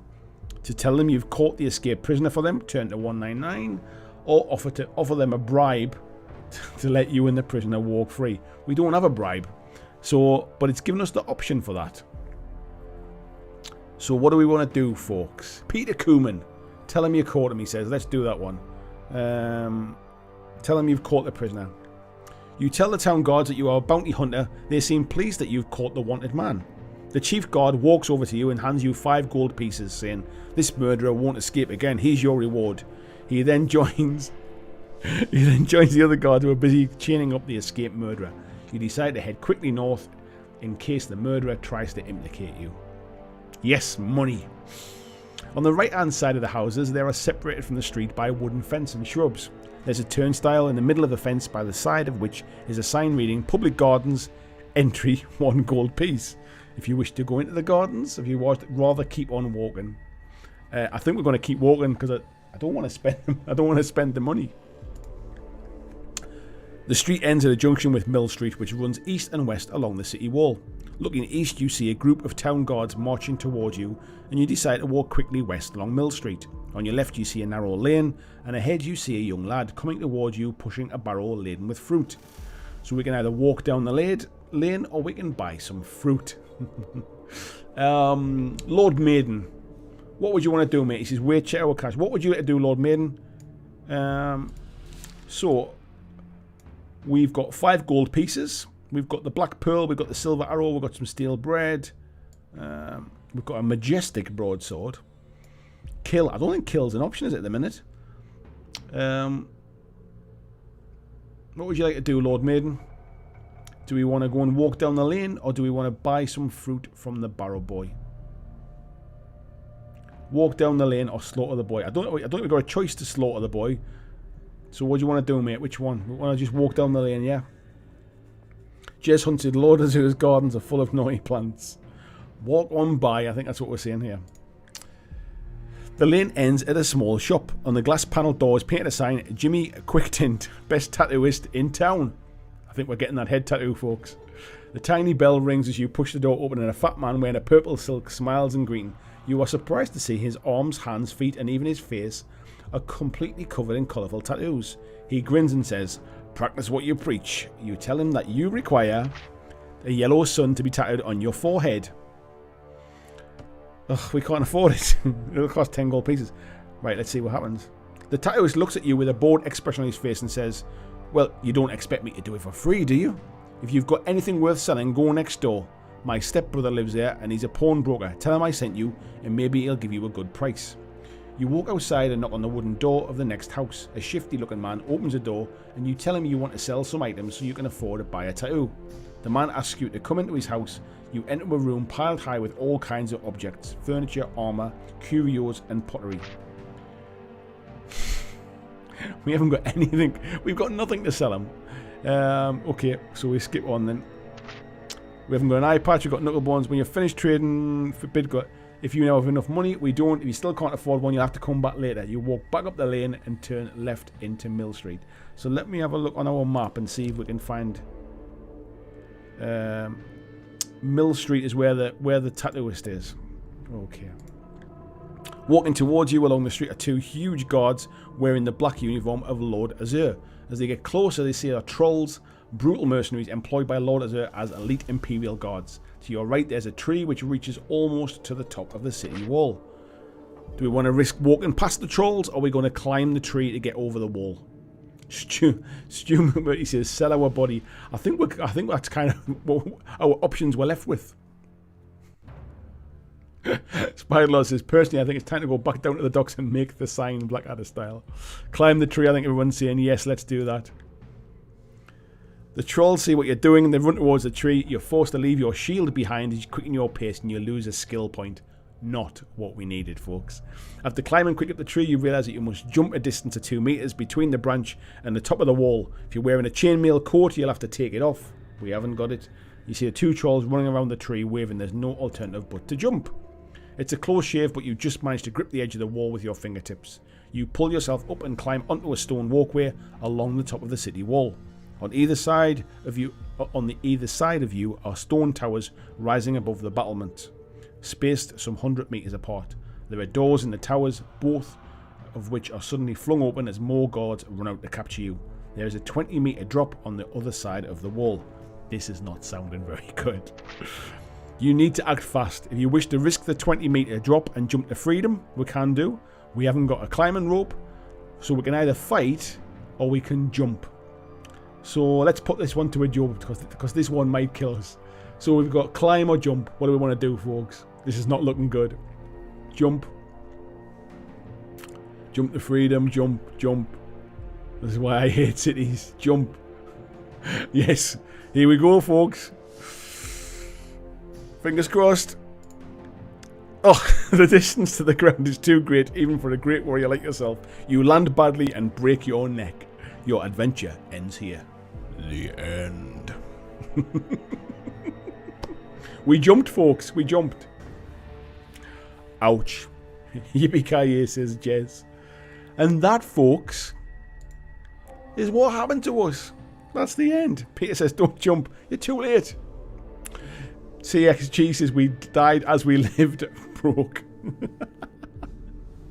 That is it, mate. You land on your head, you're dead. That's exactly it. So, folks, we did not mind. I tell you what, mind. We lasted. Let me 2 seconds. Let me just drop this screen down here. We lasted a hell of a lot longer than I thought we would. That lasted a hell of a lot longer. How did everybody enjoy it? I know we do that every now and again. Have a bit of fun, a bit of a change. It's, you know, instead of trying to have a bit of a topic, it just kind of a bit of change of pace. Yoakum says it's a hero's death. Stu says that was brilliant. Pomsy said I meant don't jump. Yeah, Tony, I was amazed we lasted so long as well, mate. That's never happened before, has it? Should have aimed for the hay bale in Assassin's Creed, says Spider-Lord. And Peter says at least we're not getting robbed anymore, that's for sure, mate. Glenn says lots of fun. You are welcome, mate. Krabby says we were so much like that without all our gold. You and your friends are dead. Game over. Yes. We didn't die of dysentery, we did. Peter says great. Ian says it's certainly going to make me buy some of these. I think they're about like £2.80 each. The software is kind of free, and then I think it's like about £2.80 a book, something like that. You can get them on an app on your phone as well, so that's pretty cool. Everyone's saying yeah, great fun. Who said jump? That was amazing. Crabby says these are my favourite things. I do them every week. I think the problem is me. I think people will get bored of them. I think if I did them every week, but they're nice to do. We can maybe kind of do them every month or so, maybe, or maybe a little bit more often. But I do enjoy doing them. My throat gets dry though because I don't stop talking. Yeah. CXG says that was amazing. Steve Evans saying good fun. Fishes having a laugh there. Spylaw says loads of fun. I've seen these apps on my phone. Cliff saying the fun as well. Marcus says wished I did not miss 30 minutes of it. Well, you got the rest of it. That is probably the longest we've gone on. I mean, I think the first time we did it, when we did Death Trap Dungeon, I think we ended up going through it 2 or 3 times because we were dying so quickly. Johnny Hook says great fun. Thank you very much, Johnny. Peter saying first Monday every month. We could do, couldn't we? I'll tell you what we'll definitely do. Why don't we do one over Christmas? We'll do one over the Christmas period, eh? Spider-Lord saying, yeah, once a month feels good. Loved it. Just be taking a look at the app. Joel saying, we had 2 goes. Oh, I knew we definitely had more than one, that's for sure. I don't know how many goes we had on Lizard King. I've got a feeling we went back to the start on Lizard King again as well. Andy Smith says, Santa gets robbed. I tell you, I am massively surprised we did quite so well there. I think what helped us as well was we had a decent luck score at the start, which I think was helping us. But yeah, they're a lot of fun to do. As long as I've kind of got everything ready to go and stuff, and I download the new book or whatever. I mean, there's a lot of books to choose from. True Blue saying Creature of Havoc next. I'm not sure if Creature of Havoc's one of the options, mate. Let me have a look at it. What I'll do is I might give the Patreons the choice of book for the next one. So if you're a Patreon, you'll get the vote on the next one. Peters have got a box set of 10 of them, great fun. Joel says we didn't do well, we just survived for ages. That's exactly how I thought. There was a point where we had no money and we're just wandering around. I'm thinking this is going to take some time. We are certainly not going to win this. We are just delaying the inevitable death, I think. Spider-Lord says I used to have these books, of course. With the book you can always keep your finger in. There is an option in this app thing. Actually, let me see if I can show you. So Andy says the paper books are £6 at Waterstones. Oops. Let me just put my laptop back on. Krabby says survival is winning. It's a story, isn't it? We're just trying to get a story out of it. That's what it's all about. Let me just get my laptop switched back on here, and I'll show you what books I think. I'm not sure if there's more choices of the books. but I'll show you what there is as well, because there is an option to. Spiderlord said it was a consistent and drawn out failure. Yeah, I wouldn't disagree with that. Let me get this back open again, and then we'll go back across to Steam. Just open it up. Just Kev says, I love that they are still selling these physically. I think they did a reprint not too long ago, mate, to be fair. They're pretty good. Marcus says, Andy, you should try narrating a book. I'll tell you what, mate. I don't think I've got the voice for that. Right. So these are the books that are certainly in this one. The ones that I've kind of got this lock across them are the ones I have to buy, because I haven't got those ones. But we've obviously just done City of Thieves. There's a one called Bloodborns, which I think comes free with the app. So if you do download it, I think you get that one free to have a look at it. We did Lizard King last time. Citadel of Chaos, they've got Death Trap Dungeon. I think I bought it, but I must have bought it on the app on my phone, not on Steam. So I would have to buy that one again, I think.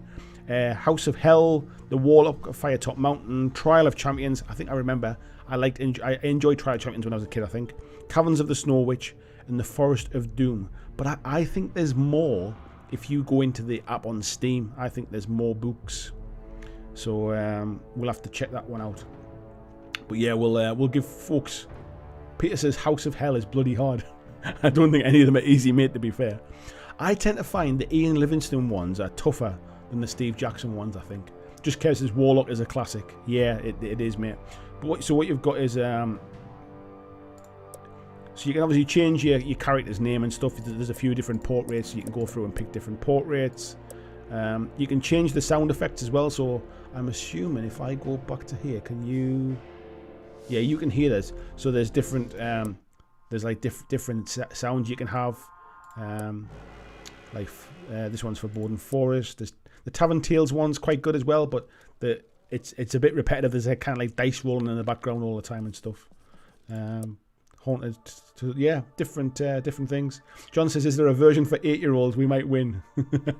That's what I was going to show you, wasn't I? So if you go back into the book, and we want to read it, so this loads up, and it says before embarking, basically. So there's adventure mode, which is what we did, which was play exactly how it was designed from the book. There's a hardcore mode, which I think is the same, but it gives you less provisions, less food at the start. And your starting skill is 1d6 plus 4 rather than something else. And then there's free read as well. So basically you play it like an old school cheater. In free read mode, you roll your character exactly the same way, but you're given 3 extra options to help easily negotiate your way through the book. Rewind, free choice, and heal. These are accessed through the adventure sheet. You may use all 3 of these buttons at any time during your adventure, except during combat. So there is a way. Rewind button, basically you can go backwards if you took a wrong choice. There's a free choice button, so you can unlock all links on any page, irrespective of whether they're available. We could have done with that one for the gold. And then there's a heal button as well to fully heal yourself. So yeah, that might be a nice little thing to do at some point. But yeah, what a lot of fun that was, folks. This I just kind of want to say as well for those folks who are still around. This is the reason why this is all possible, because of the people that donate, the people that are Patreons, the people that are YouTube members. Because if I was trying to do this purely just for views, this kind of stuff does not get views. Like this is just the community type stuff. This is just for a bit of fun for us, really. If I was trying to do views, I could not do this kind of stuff. So thank you to and those of you like basically who are on Patreons or whatever else. Please just it's thanks to the Patreons and everybody else who does that. So thanks, Christian, sharing the link there. Yeah, without that kind of stuff, I can't do that. So thank you very much, folks. Peter says only 45 likes. Yes, we've got 66 people in, I think. Let's give it a few thumbs up if you've enjoyed it, folks. It's only if people want to come back and watch it is it worth doing these kind of things. So yeah, the only way I get to know is by your feedback and you telling us. Marcus says adventuring is not easy. I'm glad you did scrub out. Yes. But what a lot of fun it is. I enjoy it. It's better than kind of sitting reading them on my own as well. Do you know what I mean? Lord Maiden, thank you very much, sir. I'm sure that'll pop up on the screen anytime now. There it is. He said, please take this and buy some books for us. Thank you very much, mate. That should get us a couple of books anyway, so that'll help us out. Thank you very much. Stu saying, such a refreshing, different stream. Great idea. Yeah, it's nice to be able to do it through the app and stuff. I don't think it would be as much fun if I was sitting just reading a book. At least with having the dice rolls on the screen and stuff, it kind of and people being able to see what the choices are and things and seeing the artwork. I think it keeps people interested in a little bit of background sort of sounds and stuff as well. It's quite nice. Tony saying thank you too. These are huge fun. As long as I've got a number of people who enjoy them, I'll keep doing them. So that's good. Jez saying thanks to Lord Maiden there as well. Thanks, mate. Tasty Brain Drain says, well, we would have had more, but we were robbed of them by some untrusty non-humans.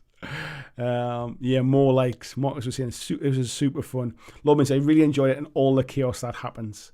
Yeah, it was just such a good laugh, wasn't it, man? Such a good laugh. Lord Maiden said, yeah, I really enjoy all the chaos that happens. It is good fun, mate, isn't it? And Al Cleary says, I bet Steam shift a few of these. They might well do, mate. Yeah, they might well do. Tony Howell, thank you very much, sir. More than generous, mate. More than generous. He said, I'm sure that'll pop up on the screen there at some point. There we go. He said, and more for the slush fun. Thank you very much. Peter Nicholas as well. Your name's just popped up there on the screen as well. Books again, my friend. Thank you very much, Peter. Honestly, I wasn't kind of fishing for stuff. All I was trying to suggest is that because I do this full time, like if I'm trying to make money from YouTube, I have to go with the kind of clickbaity, controversial, only really popular stuff. And this, as you can see tonight, like I don't think we've got more than 75 people in the chat tonight, which is relatively low for a Monday stream. I think like last week, I think we had 160 or something in because we're talking about Warcry. So that's kind of, and another example is that I don't get like a Tuesday night video out of doing these ones because there's not a main topic to kind of share with other people. But I don't mind. That's never what this was meant to be about. Like this YouTube channel is always meant to be about building a community, doing stuff that people don't get to see on other YouTube channels because everybody else needs to get the clicks and to get the likes and everything else. And that's why I tried to kind of to do it in a different way. So thank you to everybody that supports me. I really do appreciate that.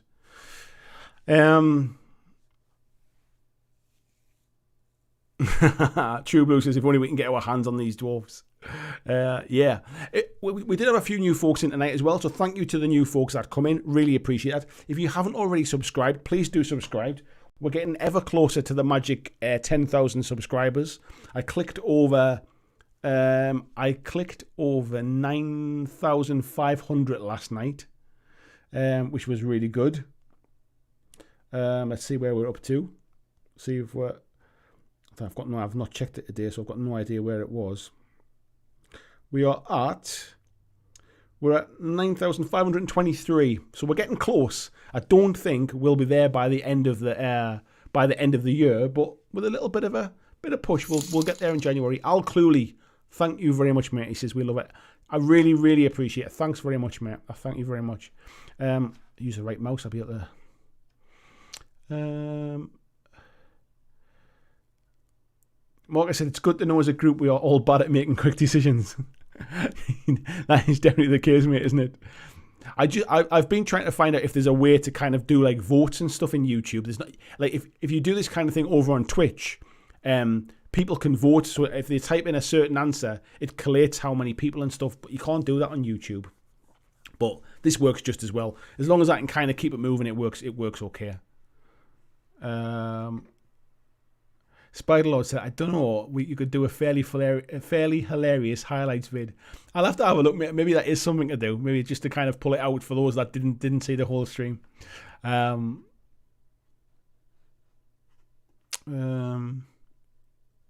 Peter said, I feel so at home with such a bunch of losers. Jez Hunt says, shock horror in Death Hat Dungeon. Page 74 will shock you. Clickbait. I have that the one with a big thing across my face saying, "You will never guess what happened on page 75."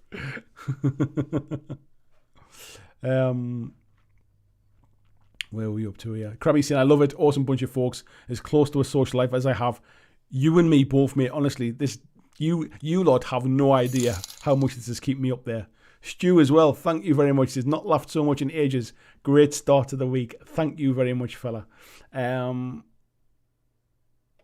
saying, really fun. I would probably not understand half of it if you just read it out of a book, so I like the app. As usual, you just make me want to buy new stuff. Sorry, man. Christian, Dirk says, you need to do a Jazza ad. I see some Jazza stuff, but I don't know what a Jazza ad is. Christian sharing the link there for Goblin Gaming. Thank you very much, Christian. If anybody's getting any Christmas stuff. Peter says, clickbait title for a clip. Andy gets robbed on live stream.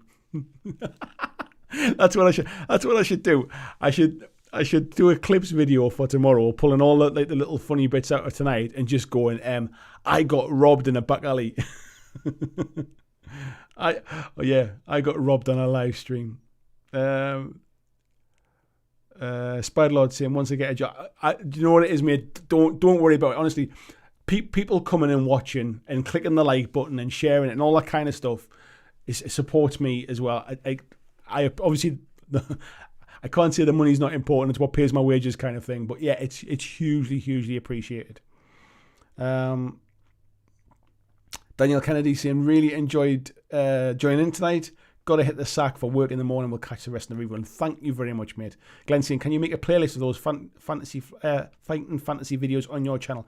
I can do, mate. Yeah, I'll do that either tonight or tomorrow, mate. But there's 3 of them all together. I think actually, if you type Fighting Fantasy BlackJack Legacy, you should be able to find them, mate. To be fair.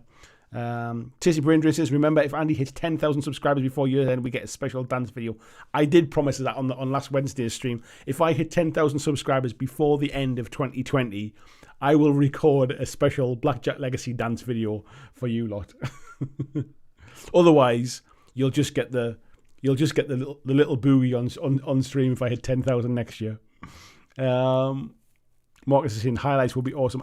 I'll try and see if I can pull something together, mate. I'll have to download the whole video from tonight because I haven't recorded it.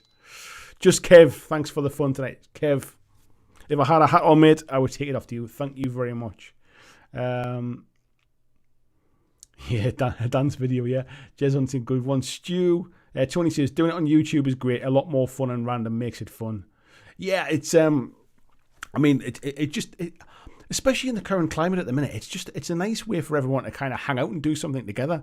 I mean, it's maybe not quite it's maybe not quite as good as Christian's Dungeons and Dragons stuff that we did, but this is kind of the closest I can get to getting getting everybody involved in something. So it's been really good fun. I've enjoyed it. Marcus is saying dance. Tony says 30 gold. Tony told us those 3 dwarfs were legit. Thank you, just Kev. Thank you very much, mate. True Blue saying, what would you say your fave book is? My favourite book when I was a kid was probably Death Trap Dungeon, I think. I think this is one of the reasons why I did that one first. I really enjoyed that one, and I rebought it again because I was going to do it from the book originally. And I bought the book, and then I realised there was the whole online version of it, so we just did it from the online stuff. But yeah, I think Death Trap Dungeon was probably my favourite when I was a kid. Jez Hunt saying, nice one, Kev. Yeah, legends tonight. Thank you very much, folks. Peter says, if only I had a cold beer in the fridge, it would have been the best night for weeks. Do you know what it is? If I knew it was going to be this much fun, I'd have had a cold beer myself. As it was, I just had my hot black currant again, which is now freezing, to be fair. But yeah, for those of you who maybe this is the first time you've been in or you've not been in a stream for a while, Wednesday nights is our kind of painting hobby night. This was the model that I painted last week. This was my Warcry unmade model that I painted on. If I can just cover my face up there so you can. That was what I painted on the stream last week. And then over the weekend, I just had a bit of hobby for myself, and I painted up my Malifaux. Let me just get that one. I painted up my Lady Justice model. The basin needs finishing off, but I'm happy enough with how that kind of panned out. Getting my Malifaux stuff done. Kev says there's a fighting fantasy game that has Eddie Marsden narrating it, I think. Is there really, mate? I'll have to have a look at that one, mate. Tony says, yeah, agreed, Death Trap Dungeon was my favourite, but those two iconic trolls are something that I love. Yeah. The artwork's fab as well. It's really nice, actually, that artwork's part of the app as well, and it's quite nice. You can click on it and kind of bring it up full screen and stuff as well. 20 says she's cool. Yeah, thanks, mate. CXG says, thanks, Andy. Really enjoyed tonight. Going to have to convince my wife to join the next time you do one of these. Yeah, it's just one of those kind of things. I guess if you're more into kind of like RPG type stuff, or even just kind of like listening to an audiobook or a storybook or something like that, it's probably one of those things you can kind of pop on in the background. You might not want to listen to my voice doing it, but it's something a bit different anyway. Lord Maiden said, I think there's a game on Switch which is similar.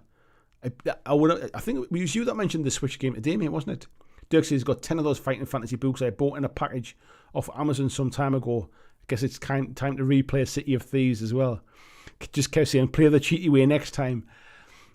Yeah, part of me thinks it might be nice just to kind of to have that kind of that one rewind, that one little kind of almost a re-roll type thing.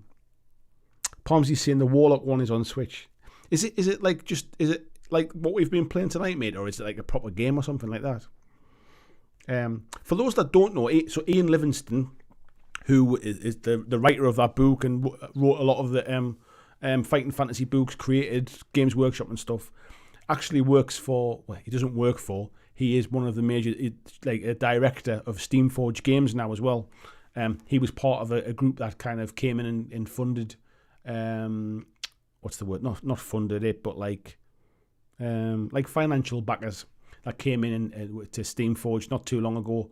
And he's been writing some of the stuff for, is it Bard's Son, which is Steamforge's new dungeon crawler.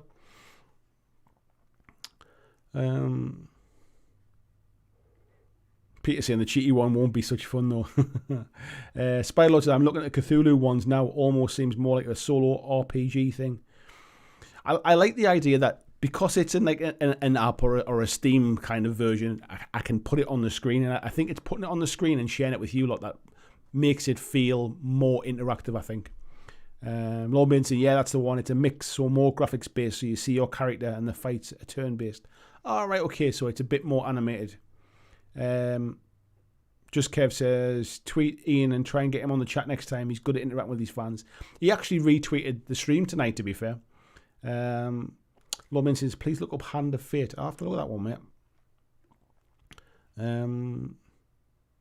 Spylord said, believe it or not, I have never played an RPG. I hadn't until recently, mate. And Christian did a one-shot Dungeons and Dragons campaign for me, and a number of others as well, which was absolutely great. I really enjoyed it. I didn't know what to expect, but it was better than I could have hoped. Yeah, it was really, really good. Tony said, if we did do cheat mode, we'd have to restrict it to one rollback only. I think you only get one, mate. I think that's the point. I think you get one rollback. You get, what was it again? You get one potion to refill your stamina or something like that as well. But yeah, you can only do it once, I think. Tasty Brain Drains, I had a bunch of similar books like this when I was a kid. Choose Your Own Adventure. I had those ones, mate, as well. I used to love the Choose Your Own Adventure ones. They were a bit less, they were less fantasy, weren't they? So they were based upon like kids on spaceships and all sorts of stuff. Kind of wish I still had one.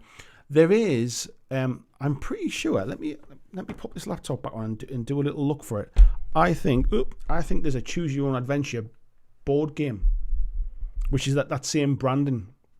Let me just see if I can find it, and I'll pop it up on the screen.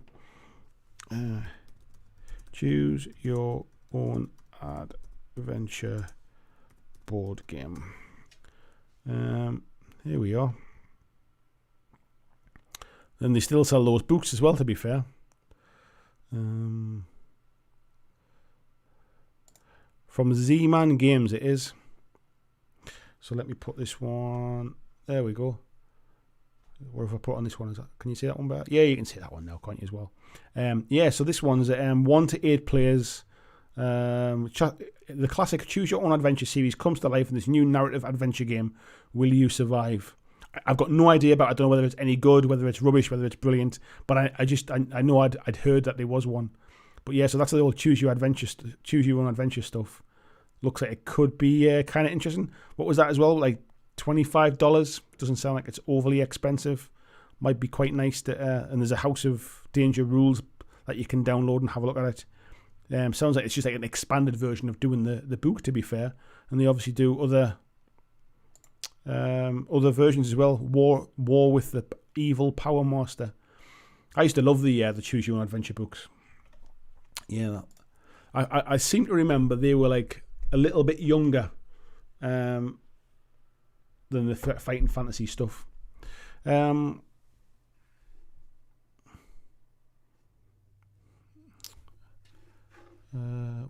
are we up to now? True Blue's in a real old school book to do was the Nightmare books. Ever done them? I remember the TV series. I assume that's what it was based upon, but I don't think I ever remember them being books. Peter says, never RPG'd myself, but have the starter set and essentials kit. Just fun to read. Yeah, I bought that as well, mate. And to be honest, I quite enjoy reading it as well. Spider-Lord saying, it's something I'd like to try one day, maybe once all this virus madness is over. I'm a Nottingham and our councillors making a right balls of it. Our whole country's making a balls of it, mate, to be fair. We did it over like online on a stream, mate. When Christian did the one for us, there was about 5 or 6 of us, I think, and we did it like over a Zoom call or over Discord or something like that. So we just did it all online, mate. So yeah, you might not have to wait that long. Marcus said he's a 15-year veteran to D&D. Yeah, I'm definitely not I've had one game of it and I really enjoyed it. Glenn says there's some Super Mario Choose Your Own Adventure books too. Wow, I didn't know that. CXG said I had a kids one when I was little, Gold Hawk or something like that. Can't remember the name. There was a one I always remember playing a lot of, and I think, if I remember right, there was a one where you could save up like tokens from like boxes of Weetabix or something, Weetabix cereal. So if you get Weetabix in the States, like a wheat biscuit cereal type thing. And I think you could send away for Choose Your Own Adventure books. Spider-Lord says I had some of the White Wolf ones, but I think they were by Steve Jackson. I'm not familiar with those ones, mate. William Jones, good evening, mate. Says I like that plan, Christmas adventure. Yeah, we'll do one over the Christmas, 100%. Spider-Lord saying it's 15 quid on Zatu. Yeah, it's not too bad at all, mate, is it? Worth a punt, really. Marcus said only played 2 years. Tony says 52, played AD&D first edition, not had a gaming group for a few decades now, sadly. True Blue said I have 4 of them, same kind of thing as Fighting Fantasy. Yeah, they are, mate, aren't they? Horns fan, good evening, mate. Says I made it for yet another live stream, probably at the end though. Yeah, you kind of missed quite a bit tonight, mate. You missed our full-on story time. I would honestly, I would recommend you go back at some point and even if you just watch it for 10-15 minutes to see what tonight's stream was about. Lord Minson, I think I can remember a Sonic the Hedgehog book. Wow. And Jez is saying he played RPGs of all kinds along with war and board games for too long. I hardly played it all. Like when I was young, I played like board games and things, but I didn't get into miniatures games until I was in my early 30s, I think. And I didn't really get into like more serious board games. Like when I was younger, I played things like Monopoly and Game of Life and that kind of stuff and Cluedo. But I didn't get into more kind of serious board games or like wider board gaming. Probably, I'm trying to think back. The first kind of like proper board game I bought, if you can call them proper board games, and I don't mean that I kind of like sound snobby or gatekeepery. I just mean board games that are not like for sale in like a supermarket type thing. I bought Last Night on Earth by Flying Frog Games, or Flying Frog Productions, I think they're called. And I used to listen to a lot of D6 Generation podcast, and that was where I kind of started hearing more and more about kind of board games and stuff. And at that point, I started to look at board games as well. And now I love board games. Jess is saying the Lone Wolf ones were great. Ian says, have you seen the AI Dungeon? It's far from good, but still impressive. I don't think I have, mate, no. Horns fancy, I love those books. They still have Death Trap Dungeon, the big sorcery ones too. Was it the Swords and Sorcery? Was that the thing? Lord Mitten said, I played ages ago, but I've been doing RPGs from now. Use Roll20. Yeah, we used Roll20 as well, mate. It worked really well. Spider Lord says, Games Workshop made some Choose Your Own Adventures at one point. I had a Necromunda one. Did they really? I don't remember that. I mean, I'm not surprised, bearing in mind the whole Steve Jackson, Ian Livingstone connection. Peter says there was sword and sorcery books as well, I think. Spell book you had to memorise. Wow, that's pretty serious. Spylord saying Tabletop by Will Wheaton is great for board games. Yeah, it's a shame he doesn't do it anymore now, mate. But yeah, I'm going back quite some time ago, and I used to listen to podcasts a lot. I still do, but I used to listen to them, like, I was travelling a lot more back then. And yeah, D6 Generation was the one that I listened to the most. Marcus said, with 25 players, we once decided to pick a fight with the Tarrasque. I ended up feeling bad for the monster. Tony said, Talisman and Kings and Things were the last board games I played. I really enjoy board games, and the problem I always had was there was never really anybody to play them with, really, because I could never commit to going to games groups and stuff because of me traveling with my old job. And part of the thing with me, like, doing this as my job and not traveling anymore, was like, I can commit to going to a games group now. I might actually be able to find out a board games group locally, and unfortunately we've not been able to do that since I started doing this full time. But hopefully when the world gets a bit back to normal, I'll try and sort of find a regular gaming group or something. Like there's a pub does like a board gaming night once a month. I think it's on a Monday, unfortunately, but like that will be perfect. Horns Fancy, I'm guessing we didn't make it out alive today. I don't want to spoil the stream, mate, but let's just say we didn't win, but we survived for quite a while. CXG said, I've played some tabletop RPGs, but never had a chance to play D&D, especially hard at the moment. To be honest, D&D, Dolce & Gabbana, D&D is probably the one thing you probably can play at the moment by doing it. I mean, obviously it's not as fun, not face-to-face. I can imagine it'd be a lot more fun face-to-face. But yeah, I think Roll20 and like Zoom calls and stuff and Discord is a really good, it's a good fallback option for sure. Peter says GW had their combat books as well. Each book was a character and you could battle each other's characters by flipping through the pages. Interesting. It's amazing how digital stuff's kind of just wiped out all of that kind of creativity stuff now. Spiderlord saying most of the board games I do are ones you can play 2-player. Thankfully, my girlfriend steps up quite a bit. Yeah, my wife likes board games as well, but I think what tends to happen is, I think most board gamers tend to, let me just put my airbrush down here. Most board gamers, I think, tend to switch between games, so they'll play like one game of this, and then they'll play one game of that, and they'll play one game of this. And I think what happens is, my wife gets bored of having to learn a new game every time we play, kind of thing. So she finds a game that she likes, and then she wants to play that one quite often. So things like Pandemic or Pandemic Legacy, or things like Chronicles of Crime or Carcassonne, for example. Once we find a game that like she likes, she likes to play it quite often. Horns Fancy that I also had the game books that were World War I biplanes, and each player's book was a point of view from the cockpit. I didn't even know these things existed, mate. Peter Cooman says, Dolce & Gabbana, secret sponsor of the stream. I wish, mate. I wouldn't be worrying about paying £2.80 for a Steam book, that's for sure. I'll say Iron good shout on the AI dungeon. Never heard of it. Yeah, I've never heard of it, mate. I remember the old kind of like text adventures when I was a kid. Jez says, been in the same neck of the woods when this plague is over. If you fancy a game of Rangers of Shadow Deep, it's canny good. It's got RPG and skirmish stuff going on, co-op too. Yeah, definitely, mate. I actually, I do have the Rangers of Shadow Deep PDF of the rules, so I should probably read up on that, mate. And yeah, we'll definitely once the plague's gone, we'll get together, mate. Peter Cooman says, one game of this, one game of that. The definition of the hobby butterfly. I don't think it's not so much a hobby butterfly when it comes to board games, mate. I think people who are predominantly board gamers like to play lots of different games, and I think they switch and change. Board gamers switch and change much more than miniature gamers ever do. Spiderlord says, I like to cycle them so the games get played. Got about 100 board games. I had to kind of thin mine down, mate. There was just so many not getting played. Peter says, hang on, guys. I think I know where we went wrong. I like that, mate. Spiderlord says, though we're playing a lot of co-op Descent on the app at the moment. I'm still really tempted to go back and pick up, what's it called again? the Star Wars Descent type app game. What's it called? I forget now. You all know. You all go. Somebody's going to scream out to me now. The Fantasy Flight game, Star Wars one. It's not discontinued, but they don't make any more kind of expansions for it anymore. I've got the name on the tip of my tongue. I can't think what it is now. And Hans Fan says, yeah, I have to look up the names. Imperial Assault, that's the one. I knew there'd be a flood of everybody telling me that's the one.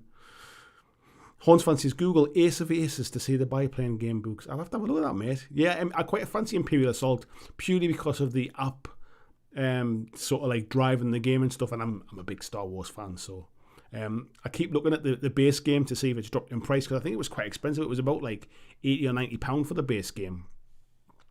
And the fact that it's hard to pick up some of the expansions and stuff doesn't really bother me too much. I'm quite fancying something I can kind of play solo. So, because I'm getting really sick of not playing games. And I'll be perfectly honest. I mean, I'm not trying to put a downer in anything. I can't see things changing for quite some time at the moment. Spider Lord saying Descent is getting very much out of print at the minute. The expansions cost loads. Yeah. I think that's the thing. Descent 2 is a bit like that, and there's a newish Descent coming as well, I think, which will probably push the price of the old stuff up as well. Spider-Lord saying, I reckon Imperial Assault version 2 in the next year. I'm not so sure, mate. I feel like they kind of... I feel like they did a lot for Imperial Assault. Yoakum says, big thanks for tonight, Andy. Good night, folks. Thank you, Yoakum. Really appreciate you coming, mate. And even though you had no idea what it was about, I'm glad you stuck around and hung out as well, mate. So thank you. Tony says, I'm a shameless butterfly. I don't play the game so much as well as pick and choose the minis. I'm the same, mate. I like to play lots of different things. I don't think I could really commit to just one game. It's one of the reasons this channel is what it is. I don't think I could commit to just say 40k and just only ever play 40k and only paint 40k and only talk about 40k. Which, to be fair, if I was going for views, it's kind of what I'd have to do. Which is why I kind of this channel is a mix of all sorts of bits and pieces. But it's always about the stuff that I'm interested in. It might be something I'm interested in for a period of time. It might be something that I'm constantly kind of doing in the background alongside other things. But I think it attracts an audience, or it attracts other folks who are a little bit kind of like that as well. They like to paint lots of different things. They like to play lots of different things. Peter says, remember, Imperial Assault can also be played as a skirmish game, so double bang for your buck. I do remember reading about that, but obviously Legion coming out obviously did a lot of kind of probably wiped a lot of that away, but I forgot about that, mate. Lord Maiden says, are you free Sunday nights? There's space on our RPG games. One is an Assassin's Creed style game set in the Napoleonic Wars, and the other is a slightly futuristic story. Generally, yes, mate. But I kind of... Like me and my missus, it's kind of weird at the minute with lockdown and stuff like that, but because I work Mondays and I work Wednesday nights, we tend to always have like at least 1 or 2 nights a week where we kind of like no phones, we switch off kind of thing, and sometimes that's a Sunday. But I'm sure we can probably rejig things, mate. Let's have a chat offline, mate. Let's have a chat offline, because I really like the sound of the Assassin's Creed one, to be fair.